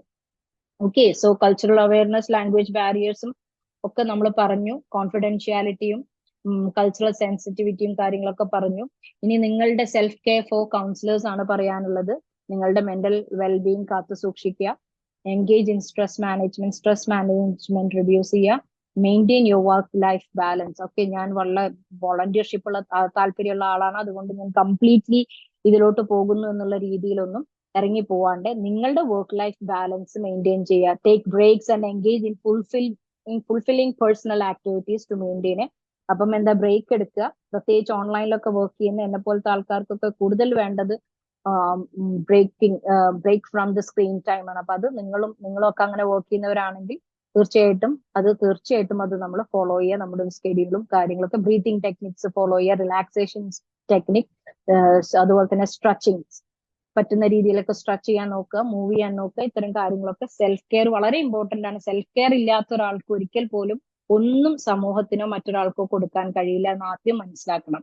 അപ്പൊ self care is really, self care ഓരോരുത്തർക്കും ഓരോ തരത്തിലായിരിക്കും എന്നുള്ളതാണ്. ചിലവർക്ക് സർവീസ് ചെയ്താൽ അതൊരു സെൽഫ് കെയർ ആയി മാറും, ചിലവര് സർവീസ് ചെയ്താൽ തളരുന്നവരുണ്ട്. അപ്പൊ ഡിപ്പെൻഡ്സ് ഓൺ യുവർ മൊഡാലിറ്റി. നിങ്ങൾക്ക് എങ്ങനെയാണോ താല്പര്യം, നിങ്ങളുടെ മനസ്സിലാക്കിക്കൊണ്ട് നിങ്ങൾ സെൽഫ് കെയറിലോട്ട് പോവാന്നുള്ളതാണ്. അതുപോലെ finally you all need to do continuous training and development. ഇതുപോലെയുള്ള വർക്ക്ഷോപ്പുകൾ പല സ്ഥലങ്ങളിലും നടക്കുന്നുണ്ടാവും. അവിടെ കണ്ടിന്യൂസ് ഇപ്പം ഒരു കോഴ്സ് കഴിഞ്ഞ് ഞാനും ഒരുപാട് സർട്ടിഫിക്കേഷൻ കോഴ്സും മറ്റുള്ള കോഴ്സുകളൊക്കെ മറ്റുള്ള രാജ്യങ്ങളിൽ നിന്നും അവിടെ നിന്നൊക്കെ കഴിഞ്ഞാണ്. പക്ഷെ ദാറ്റ് ഡസന്റ് മീൻ ഞാൻ പെർഫെക്റ്റ് ആയി കംപ്ലീറ്റ് ആയി മാസ്റ്ററി കഴിഞ്ഞു. ഇല്ല, ഞാൻ ഇനിയും പഠിച്ചുകൊണ്ടിരിക്കും. നമ്മൾ ഇനിയും ഈ കാര്യങ്ങളിലോട്ട് മുന്നോട്ട് വരണം. അപ്പം ഇത് എപ്പോഴും അപ്ഡേറ്റഡ് ആയിക്കൊണ്ടിരിക്കണം, കണ്ടിന്യൂസ് ട്രെയിനിങ്. കാരണം ഒരുപാട് കാര്യങ്ങൾ ഇതിലോട്ട് റിസർച്ചിന്റെ ഭാഗമായിട്ട് വന്നുകൊണ്ടിരിക്കുന്നുണ്ട് കൗൺസിലിംഗ് സൈക്കോളജി മേഖലകളിലൊക്കെ. അപ്പൊ continuing training and development, professional development തീർത്തും നിങ്ങൾ ഈ ഒരു മേഖലയിലോട്ട് വരുന്ന ആളാണെങ്കിൽ തീർച്ചയായിട്ടും അത് ഓൺഗോയിങ് പ്രോസസ് ആണ്.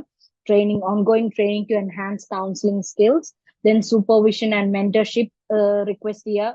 ഓൾറെഡി ഇതിൽ വളരെ സക്സസ്ഫുൾ ആയ ആൾക്കാരുണ്ടെങ്കിൽ അവരുമായിട്ട് റെഗുലർ ഫീഡ്ബാക്ക്, ഗൈഡൻസ്, എക്സ്പീരിയൻസ്ഡ് പ്രൊഫഷണൽസിനോട് നിങ്ങളുടെ ഒരു എന്താ പറയാ ഒരു മെന്റർഷിപ്പ് ഒക്കെ ചോദിക്കാം. സെൽഫ് റിഫ്ലക്ഷൻ വളരെ ഇമ്പോർട്ടന്റ് ആണ്. ഞാൻ എല്ലാം തികഞ്ഞ ആളാണ്, ഞാൻ പെർഫെക്റ്റ് ആണ്, അങ്ങനെ ഒരു പെർഫെക്റ്റ് ഹ്യൂമൻ ബീങ് ഈ ലോകത്തില്ല.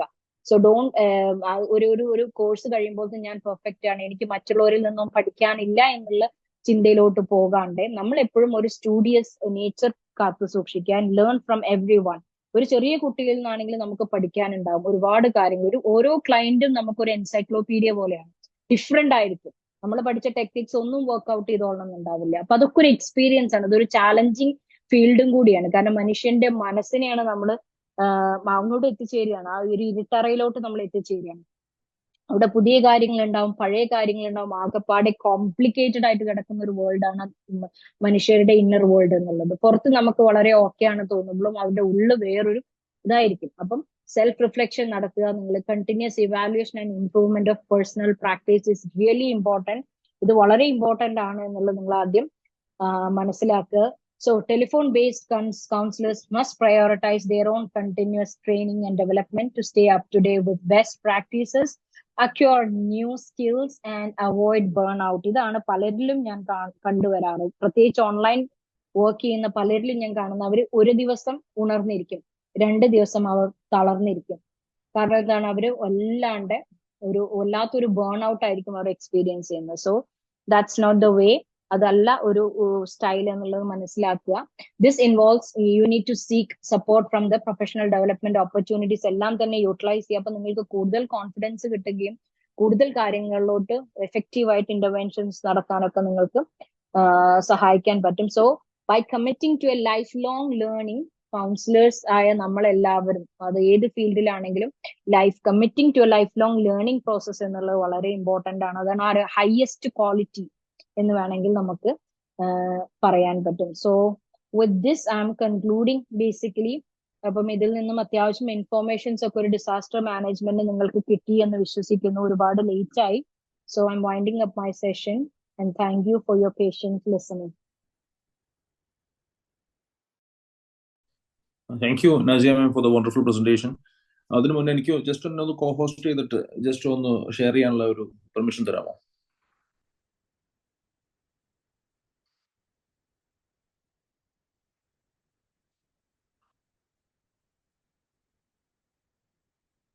Okay, thank you.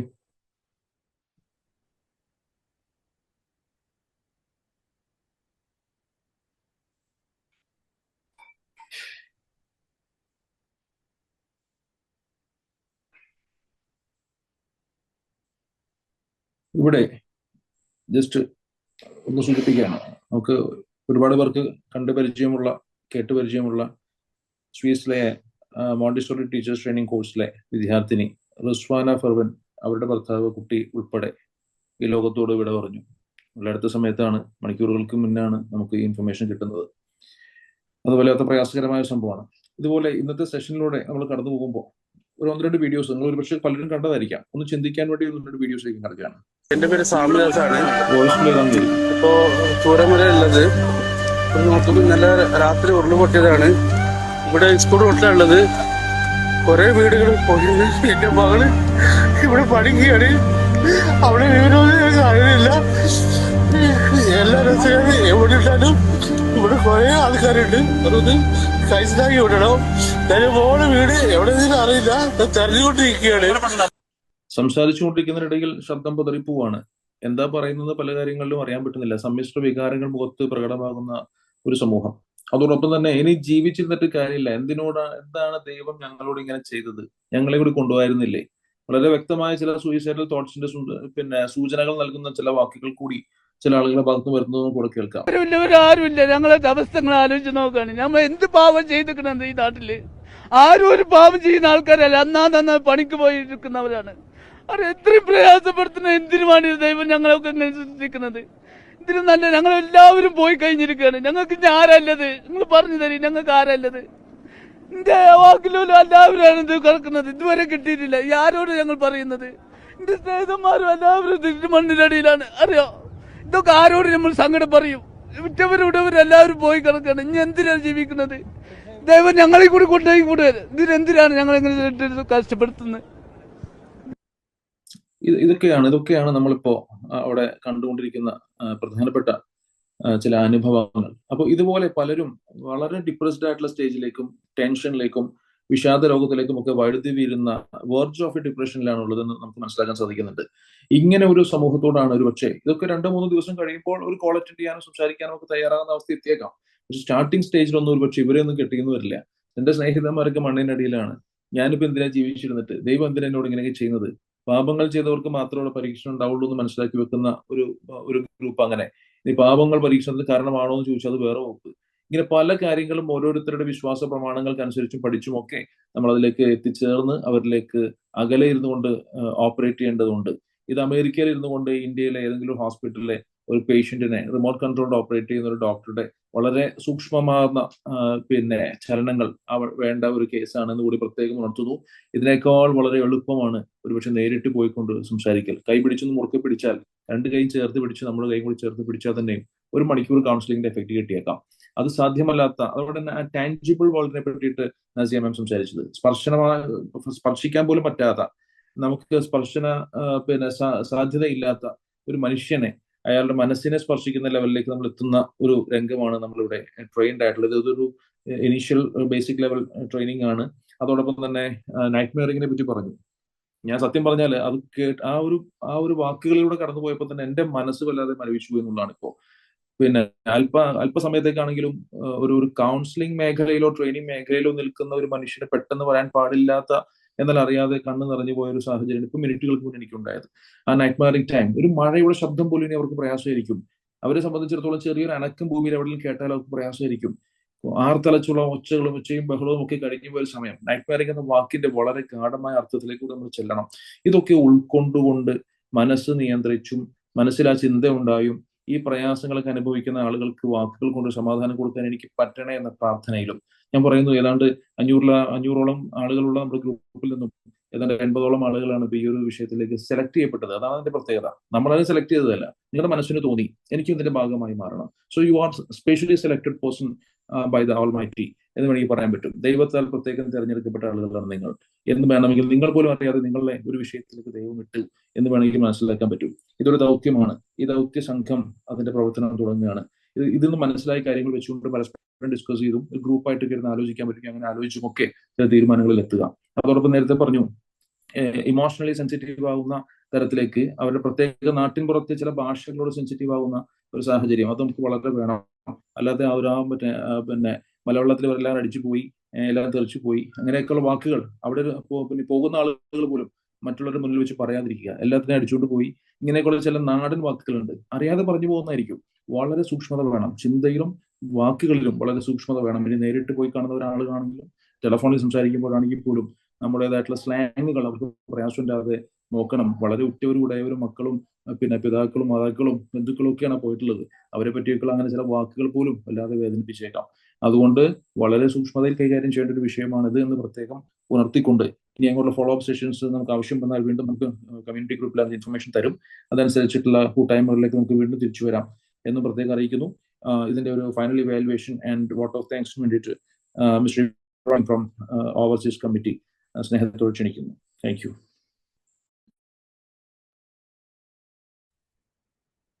Thank you so much mister Riyas sir.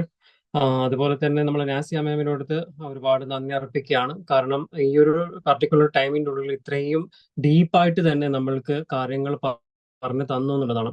അപ്പൊ എനിക്ക് തോന്നുന്നു നമ്മളിപ്പോൾ ഈ ഒരു ഡിസ്കഷനിലൂടെ മോർ ദാൻ 20 പോയിന്റ്സിന് മുകളിലായിട്ട് നമ്മൾ കാര്യങ്ങൾ ഡിസ്കസ് ചെയ്തിട്ടുണ്ടായിരുന്നു. വളരെ ചുരുക്ക രൂപത്തിലോട്ടേക്ക് ആ പോയിന്റ്സിനെ മാത്രം ഞാൻ ഒന്ന് സ്പെസിഫൈ ചെയ്തെടുത്ത് പറയുകയാണ്. ഒന്നാമതായിട്ട് നമ്മൾ ഡിസ്കസ് ചെയ്തിരിക്കുന്നത് ഇമ്പോർട്ടൻസ് ഓഫ് ടെലിഫോൺ ബേസ്ഡ് കൗൺസിലിംഗിനെ കുറിച്ചിട്ടായിരുന്നു നമ്മൾ ഡിസ്കസ് ചെയ്തത്. അതുപോലെ തന്നെ ഡിഫൈൻ ലാൻഡ് സ്ലൈഡ് ഡിസാസ്റ്ററിനെ കുറിച്ചിട്ട് വളരെ വ്യക്തമായിട്ടുള്ള ഒരു ഐഡിയ നമുക്ക് തന്നു. അതുപോലെ തന്നെ സൈക്കോളജിയിൽ നമ്മളെ പോലത്തെ കൗൺസിലേഴ്സിന് ഏറ്റവും കൂടുതൽ ഇമ്പോർട്ടൻ്റ് ആയിട്ട് വരുന്ന ഒരു പോയിന്റ് ആണ് മൂന്നാമത്തെ പോയിന്റ് ആയിട്ടുള്ളത്, psychological impact of land slide ഡിസാസ്റ്ററിനെ കുറിച്ചിട്ട് വളരെ വ്യക്തമായിട്ട് എല്ലാവർക്കും മനസ്സിലാക്കാൻ പറ്റുന്ന രീതിയിൽ തന്നെ മാം നമുക്ക് എക്സ്പ്ലെയിൻ ചെയ്ത് തന്നിട്ടുണ്ട്.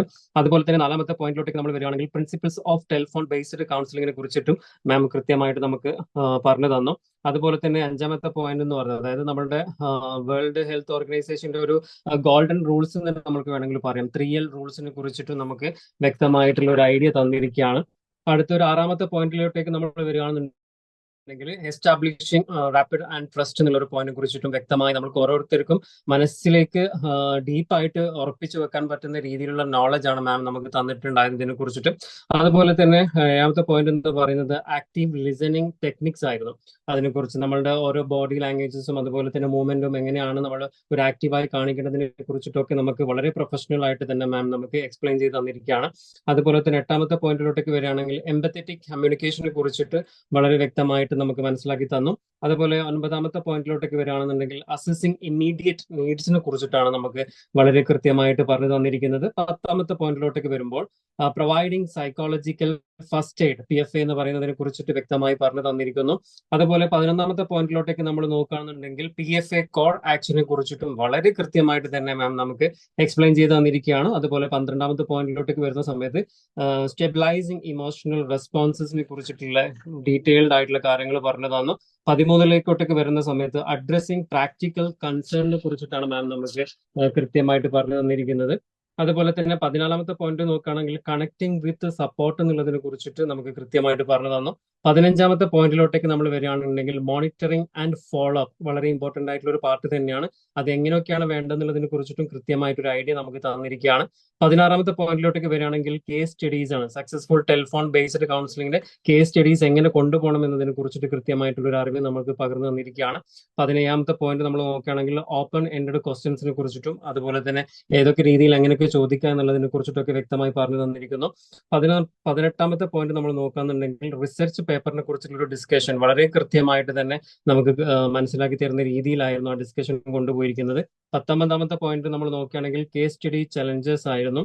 അതുപോലെ തന്നെ ഈ 20ാമത്തത് വളരെ ഇമ്പോർട്ടന്റ് ആണ്, നമ്മൾ കൗൺസിലേഴ്സിന് വരുന്നത് self care practice, self care for councillor എന്നുള്ളതിനെ കുറിച്ചിട്ട് കൃത്യമായി പറഞ്ഞിരിക്കുകയാണ്. അതുപോലെ തന്നെ ലാസ്റ്റ് ആൻഡ് ഫൈനൽ എന്ന് പറയുന്നത് കണ്ടിന്യൂസ് ട്രെയിനിങ് ആൻഡ് ഡെവലപ്മെന്റ് എന്നുള്ളതാണ്. അപ്പം വൺസ് അഗെയിൻ മാമിന് ഒരുപാട് നന്ദി അർപ്പിക്കുകയാണ്. ഈ ഒരു പർട്ടിക്കുലർ ടൈമിനുള്ളിൽ ഇത്രയും ഡീറ്റെയിൽഡ് ആയിട്ട് നമുക്ക് കാര്യങ്ങൾ മനസ്സിലാക്കി തന്ന മാമിന് ഒരിക്കൽ കൂടി നന്ദി പറഞ്ഞുകൊണ്ട് എന്റെ വാക്കുകൾ നിർത്തുന്നു. അതുപോലെ തന്നെ ഇങ്ങനെ ഒരു പ്ലാറ്റ്ഫോം സൃഷ്ടിച്ച് തന്നിട്ടുള്ള മിസ്റ്റർ റിയാസ് സാർ ആണെങ്കിലും അതുപോലെ തന്നെ ഡോക്ടർ ഹംസ സാർ ആണെങ്കിലും എല്ലാവരോടും അതുപോലെ തന്നെ IAGCയുടെ ഇവിടെ എത്തിച്ചേർന്നിരിക്കുന്ന എല്ലാ മെമ്പേഴ്സിനോടും നന്ദി അർപ്പിച്ചുകൊണ്ട് അതോടൊപ്പം താങ്ക് തന്നെ യു സോ മച്ച്. ഈ സെഷൻ നമ്മൾ പ്ലാൻ ചെയ്യുമ്പോൾ ഇന്നലെ രാവിലെ മുതൽ ഇതുമായി ബന്ധപ്പെട്ട ഓൺലൈൻ കൗൺസിലിംഗ് സെഷൻസിലേക്ക് എങ്ങനെയാണ് നമുക്ക് IAGCക്ക് ഇടപെടാൻ സാധിക്കുക, ഫിസിക്കലി നമുക്ക് എന്ത് ചെയ്യാൻ പറ്റുമെന്ന ചർച്ചകൾ നടന്നുകൊണ്ടിരിക്കുന്ന സമയത്താണ് മിസ്റ്റർ ഖലീൽ റഹ്മാൻ എന്ന നമ്മുടെ IAGC മെമ്പറുടെ ഒരു വോയിസ് ഫോർവേഡ് ചെയ്ത് കിട്ടുന്നത്. വലിയ സന്തോഷം തോന്നി. കാരണം ഇവിടെ പണിപ്പുരയിൽ പല കാര്യങ്ങൾ ഒരുങ്ങുമ്പോഴും ഒരു കാര്യത്തെപ്പറ്റി ഇതൊക്കെ വേണ്ടേ എന്ന് ആഗ്രഹിച്ചുകൊണ്ട് പുറത്തോട്ട് വന്ന ഏറ്റവും ആദ്യത്തെ ഒരു IAGC മെമ്പറുടെ വളരെ കാര്യമാത്ര പ്രസക്തമായ സുന്ദരമായ ഒരു വോയിസ്, അത് വളരെ സന്തോഷത്തോടു കൂടി ഞങ്ങൾ കേൾക്കുകയുണ്ടായി. ഇതുപോലെ ഓരോ കാര്യങ്ങളിലും ഇടപെടാൻ നമുക്ക് ഓരോരുത്തർക്കും പ്രവർത്തകർക്ക് എല്ലാവർക്കും സാധിക്കണം. അങ്ങനെ ഓരോ വിഷയങ്ങളും പരസ്പരം ഓർമ്മപ്പെടുത്താൻ നമുക്ക് വളരെ കുറവാണ്. ചെറിയ ചെറിയ സമയങ്ങളിൽ നമ്മൾ ചെയ്യുന്ന കാര്യങ്ങളായിരിക്കാം നമ്മുടെ കാലശേഷവും നമുക്കൊരു ഓർമ്മകളായിട്ട് അവശേഷിപ്പിക്കാൻ പറ്റുക. അത് പ്രത്യേകം എല്ലാവരെയും ഉണർത്തിക്കൊണ്ട് ഇനി അങ്ങോട്ടുള്ള സെഷൻസിലൊക്കെ ഏതെങ്കിലും സംശയങ്ങളൊക്കെ ഉണ്ടെങ്കിൽ നമുക്ക് വീണ്ടും ചർച്ച ചെയ്യാം, ആലോചിക്കാം. ഇതിൽ നിന്നും ഉരുത്തിരിഞ്ഞു വന്ന ചില പോയിന്റുകളെ ഉദ്ധരിച്ചുകൊണ്ട് തന്നെ നമ്മൾ അടുത്ത ദിവസം ഒരു ഫോളോ അപ്പ് ഉണ്ടാവും. അങ്ങനെ ആ ഫോളോ അപ്പിൽ ഗ്രൂപ്പിലായിരിക്കും. അത് വെച്ചുകൊണ്ട് നമുക്ക് എത്ര പേരുടെ നമ്പേഴ്സ് എങ്ങനെ കൊടുക്കാൻ പറ്റും, എല്ലാവരുടെയും കൂടി നമ്പർ നമ്മൾ പബ്ലിക്കായിട്ട് പുറത്തോട്ട് കൊടുത്തു കഴിഞ്ഞാൽ ഉണ്ടാകാവുന്ന ചില പ്രശ്നങ്ങളൊക്കെ നമ്മൾ മനസ്സിലാക്കിക്കൊണ്ട് അതിനെങ്ങനെയാണ് ആവശ്യമുള്ള ആളുകളിലേക്ക് നമ്മളിൽ ഓരോരുത്തരുടെയും നമ്പറുകൾ കൊടുക്കാൻ പറ്റുക എന്നതിനെപ്പറ്റി തീരുമാനം എടുക്കേണ്ടതുണ്ട്. അതുകൊണ്ട് ഈ സെഷൻ കഴിഞ്ഞ് അല്പം ചിന്തിക്കാൻ അവസരമെടുത്ത് ഈ കേട്ട കാര്യങ്ങളൊക്കെ ആലോചിച്ച് നമ്മൾ കാണാൻ പോകുന്ന അല്ലെങ്കിൽ നമ്മൾ സംസാരിക്കാൻ പോകുന്ന ഇടപെടാൻ പോകുന്ന ക്ലയൻസ് ആരൊക്കെയാണെന്ന് ഏകദേശം ധാരണ കിട്ടിയ സ്ഥിതിക്ക് നിങ്ങളൊന്ന് ആലോചിച്ചിട്ട് 100% കോൺഫിഡൻസ് ഉള്ള ആളുകൾ ഒന്ന് പേഴ്സണലി നിങ്ങളുടെ ഒരു താല്പര്യം, നിങ്ങളുടെ interest for being A talk line facilitator അത് നിങ്ങളെ IAGC അറിയിക്കുക. എങ്കിൽ അവരുടെ ഫോൺ നമ്പർ നമ്മൾ പബ്ലിസിറ്റി കൊടുത്തുകൊണ്ട് നിങ്ങൾക്ക് അതിനുള്ള അവസരങ്ങൾ തരുന്നതായിരിക്കും എന്ന് പ്രത്യേകം ഉണർത്തുന്നു. നിങ്ങളുടെ ഒരു വില്ലിംഗ്നെസ്സോട് കൂടി, ഒരു വില്ലിംഗ്നെസ് ലെറ്റർ കൂടി നമുക്ക് കിട്ടേണ്ടത് എന്തെങ്കിലും ഫോർമാറ്റ് അയച്ചു തരാം. താല്പര്യമുള്ളവർ നാളെ രാവിലെ ഒരു 10 മണിക്കുള്ളിലായിട്ട് ഒന്നുകൂടി ആലോചിച്ച ശേഷം നിങ്ങൾ നമ്പർ പബ്ലിഷ് ചെയ്യാനുള്ള ഒരു കൺസെന്റ് നമുക്ക് തരേണ്ടതുണ്ട് എന്നുകൂടി പറഞ്ഞുകൊണ്ട് തൽക്കാലം ഈ സെഷന് ഇവിടെ വിരാമം കുറിക്കുകയാണ്. പങ്കെടുത്ത എല്ലാവർക്കും ഒറ്റ വാക്കിൽ ഒന്നുകൂടി നന്ദി പറഞ്ഞുകൊണ്ട് IAGCയുടെ ഓവർസീസ് കൗൺസിലിന്റെ പേരിലും അതോടൊപ്പം IAGC കേരള ചാപ്റ്ററിന്റെ പേരിലും പ്രത്യേകം നന്ദി എല്ലാവരെയും അറിയിക്കുന്നു. Thank you very much for the patient listening. Good night. Thank you so much. ഇത്രയും കുറഞ്ഞ സമയത്തിനുള്ള അത്രയും ബെസ്റ്റായിട്ട് ഓരോ കാര്യങ്ങളും എല്ലാവർക്കും മനസ്സിലാവുന്ന രീതിയിൽ എക്സ്പ്ലെയിൻ ചെയ്ത് പറഞ്ഞു. എല്ലാവർക്കും എനിക്കൊന്നു ഇനിയിപ്പം ഈ ഒരു ഓൺലൈൻ ഫെസിലിറ്റേറ്റർ ആവാൻ അല്ലെങ്കിൽ ഒരു ടെലിഫോൺ കൗൺസിലർ ആവാൻ ആഗ്രഹിക്കുന്ന ഓരോ ആൾക്കാർക്കും ഭയങ്കര യൂസ്ഫുൾ ആയിരിക്കും. അതിൽ സൈക്കോളജിക്കൽ ഫസ്റ്റ് എയ്ഡിനെ കുറിച്ച് പറഞ്ഞത് എനിക്കൊന്നു അധിക പേർക്കും വലിയതായിട്ടൊരു ധാരണ ഇല്ലാത്തൊരു സംഭവമാണെന്ന് തോന്നുന്നു സൈക്കോളജിക്കൽ ഫസ്റ്റ് എയ്ഡ് എന്ന് പറയുന്നത്. കാരണം ഒന്നാമത് അത് നമ്മൾ സൈക്കോളജിസ്റ്റുമാർക്ക് അല്ലെങ്കിൽ ഒരു കൗൺസിലറിന് മാത്രമേ ചെയ്യാൻ കഴിയുന്ന ഒരു കാര്യമാണെന്നുള്ളൊരു ധാരണ എല്ലാവർക്കും ഉണ്ട്. മാഡം അത് ക്ലിയർ ചെയ്യാൻ ഈസി ആയിട്ട് അത് ക്ലിയർ ചെയ്തു. ഇപ്പോൾ 3Ls കുറിച്ചാണെന്നുണ്ടെങ്കിലും അത് ആർക്ക് വേണമെന്നുണ്ടെങ്കിലും ചെയ്യാൻ കഴിയുന്ന ഒരു കാര്യമാണ്, അല്ലെങ്കിൽ അതിൽ അത്രയും ഇമ്പോർട്ടൻസ് ഉണ്ട് ആ ഒരു കാര്യത്തിൽ എന്നുള്ളത് മനസ്സിലാക്കി കൊടുക്കാൻ പറ്റുന്നത് അത് ഭയങ്കര ഹെൽപ്ഫുൾ ആയിട്ടുള്ള ഒരു കാര്യമായിരിക്കും. എനിക്ക് അത് ഈ ഒരു ക്രൈസിസിൽ മാത്രമല്ല, ഇനിയിപ്പം ഒരു ചെറിയൊരു ട്രോമാറ്റിക് സിറ്റുവേഷൻ കൂടെ കടന്നു പോകുന്ന ഒരാളെയാണെന്നുണ്ടെങ്കിലും എങ്ങനെ അവരെ ഡീൽ ചെയ്യണം, അല്ലെങ്കിൽ എങ്ങനെയാണ് അവരോട് അവരെ എങ്ങനെയാണ് നമ്മൾ ഓക്കെ ആക്കി എടുക്കേണ്ടത്, ഫസ്റ്റ് ആയിട്ട് നമ്മൾ എന്ത് ചെയ്യണം എന്നുള്ളത് നമ്മൾ ഫിസിക്കൽ ഫസ്റ്റ് എയ്ഡ് എല്ലാവർക്കും അറിയുന്നതായിരിക്കും. പക്ഷേ സൈക്കോളജിക്കൽ ഫസ്റ്റ് എയ്ഡിനെ കുറിച്ച് എനിക്ക് തോന്നുന്നു അത്രയും അറിവില്ല ആളുകൾക്ക്. അപ്പം അത് ഭയങ്കര യൂസ്ഫുൾ ആയിരിക്കും തോന്നുന്നു. ബാക്കി എല്ലാ കാര്യങ്ങളും യൂസ്ഫുൾ ആണ്, പക്ഷേ എനിക്ക് സൈക്കോളജിക്കൽ ഫസ്റ്റ് എയ്ഡ് എന്നുള്ളത് കുറച്ചുകൂടെ ആളുകൾ അറിയേണ്ട കാര്യമാണെന്ന് എപ്പോഴും തോന്നുന്ന കാര്യമായിരുന്നു. Nasiya ma'am, congratulations for the nice session. ഞാൻ തുടക്കം മുതൽ ഒടുക്കം വരെയും ഇങ്ങനെ അടുത്ത കാലത്തും ഒരു പരിപാടിയിൽ പങ്കെടുത്തിട്ടില്ല. അപ്പോൾ അതിൽ ഓരോ പോയിന്റ്സും നമ്മൾ കടന്നു വന്നപ്പോഴൊക്കെ അത്തരം വിഷയങ്ങൾ നമ്മുടെ മനസ്സിലേക്ക് ഇങ്ങനെ പതിഞ്ഞു വരുന്ന തരത്തിലുള്ള ഒരു പ്രസന്റേഷൻ ആയിരുന്നു. വളരെ ക്ലിയർ ആയിട്ട് കാര്യങ്ങൾ എല്ലാവർക്കും മനസ്സിലായിട്ടുണ്ടെന്ന് വിചാരിക്കുന്നു. ഇനി നമുക്ക് അതിൽ ഫോളോ അപ്പ് ചെയ്യാം. ഓക്കെ. വളരെ നല്ല രീതിയിലായിരുന്നു കേട്ടോ മാമിന്റെ പ്രസന്റേഷന്. വളരെ ഡീപ്പായിട്ട് തന്നെ കാര്യങ്ങൾ നമുക്ക് എക്സ്പ്ലെയിൻ ചെയ്ത് തന്ന് ഓരോന്നും പോയിന്റ് ആയിട്ട് വളരെ നന്നായിട്ടുണ്ടായിരുന്നു. ഞാൻ ഫസ്റ്റ് ടൈമാണ് മാമിന്റെ ക്ലാസ് ലൈവായിട്ട് കേൾക്കുന്നത്. നല്ല നന്നായിട്ടുണ്ട്. നമ്മളെ അതിൽ മെസ്സേജ് നസിയ മാം അടിപൊളി ക്ലാസ് കേട്ടോ. ഒരിത്തിരി പോലും മിസ്സാവാണ്ട് ഫുള്ള് ശ്രദ്ധിച്ച് കേട്ടു. എല്ലാം നോട്ട്സ് എഴുതിയെടുത്തു. പോയിന്റുകളൊക്കെ എല്ലാവരും ഭയങ്കര ഇൻട്രസ്റ്റഡായിട്ടുണ്ടാവും കേട്ടിട്ടുണ്ടാവുക. അത് ഉറപ്പാണ്. അത്രയും ഭയങ്കര ക്ലിയറായിട്ട് മനസ്സിലാക്കി തന്നു എല്ലാ കാര്യങ്ങളും. പിന്നെ ഓരോ കാര്യങ്ങളും മാം നല്ല വ്യക്തമായിട്ട് പറഞ്ഞ് മനസ്സിലാക്കി തന്നു. ആ ഒരു സമയത്തിൻ്റെ ഉള്ളിൽ പറയാൻ പറ്റുന്ന എല്ലാ കാര്യങ്ങളും മാം അതിൽ പറഞ്ഞിട്ടുണ്ട്. പിന്നെ നമുക്ക് എന്തായാലും അവിടെ പോയിട്ട് ചെയ്യുന്ന കാര്യങ്ങളൊന്നും ഇപ്പോൾ പോസിബിൾ അല്ലല്ലോ. പിന്നെ നമ്മളിപ്പോൾ ഇവിടെ നിൽക്കുമ്പോൾ എന്തായാലും സാധ്യമില്ലാത്ത കാര്യമാണ്. അപ്പോൾ നമ്മളെ കൊണ്ട് ചെയ്യാൻ പറ്റുന്ന രീതിയിൽ എന്ത് വേണമെങ്കിലും ചെയ്യാമെന്ന രീതിയിലാണ് നമ്മളൊക്കെ ഇരിക്കുന്നത്. അപ്പോൾ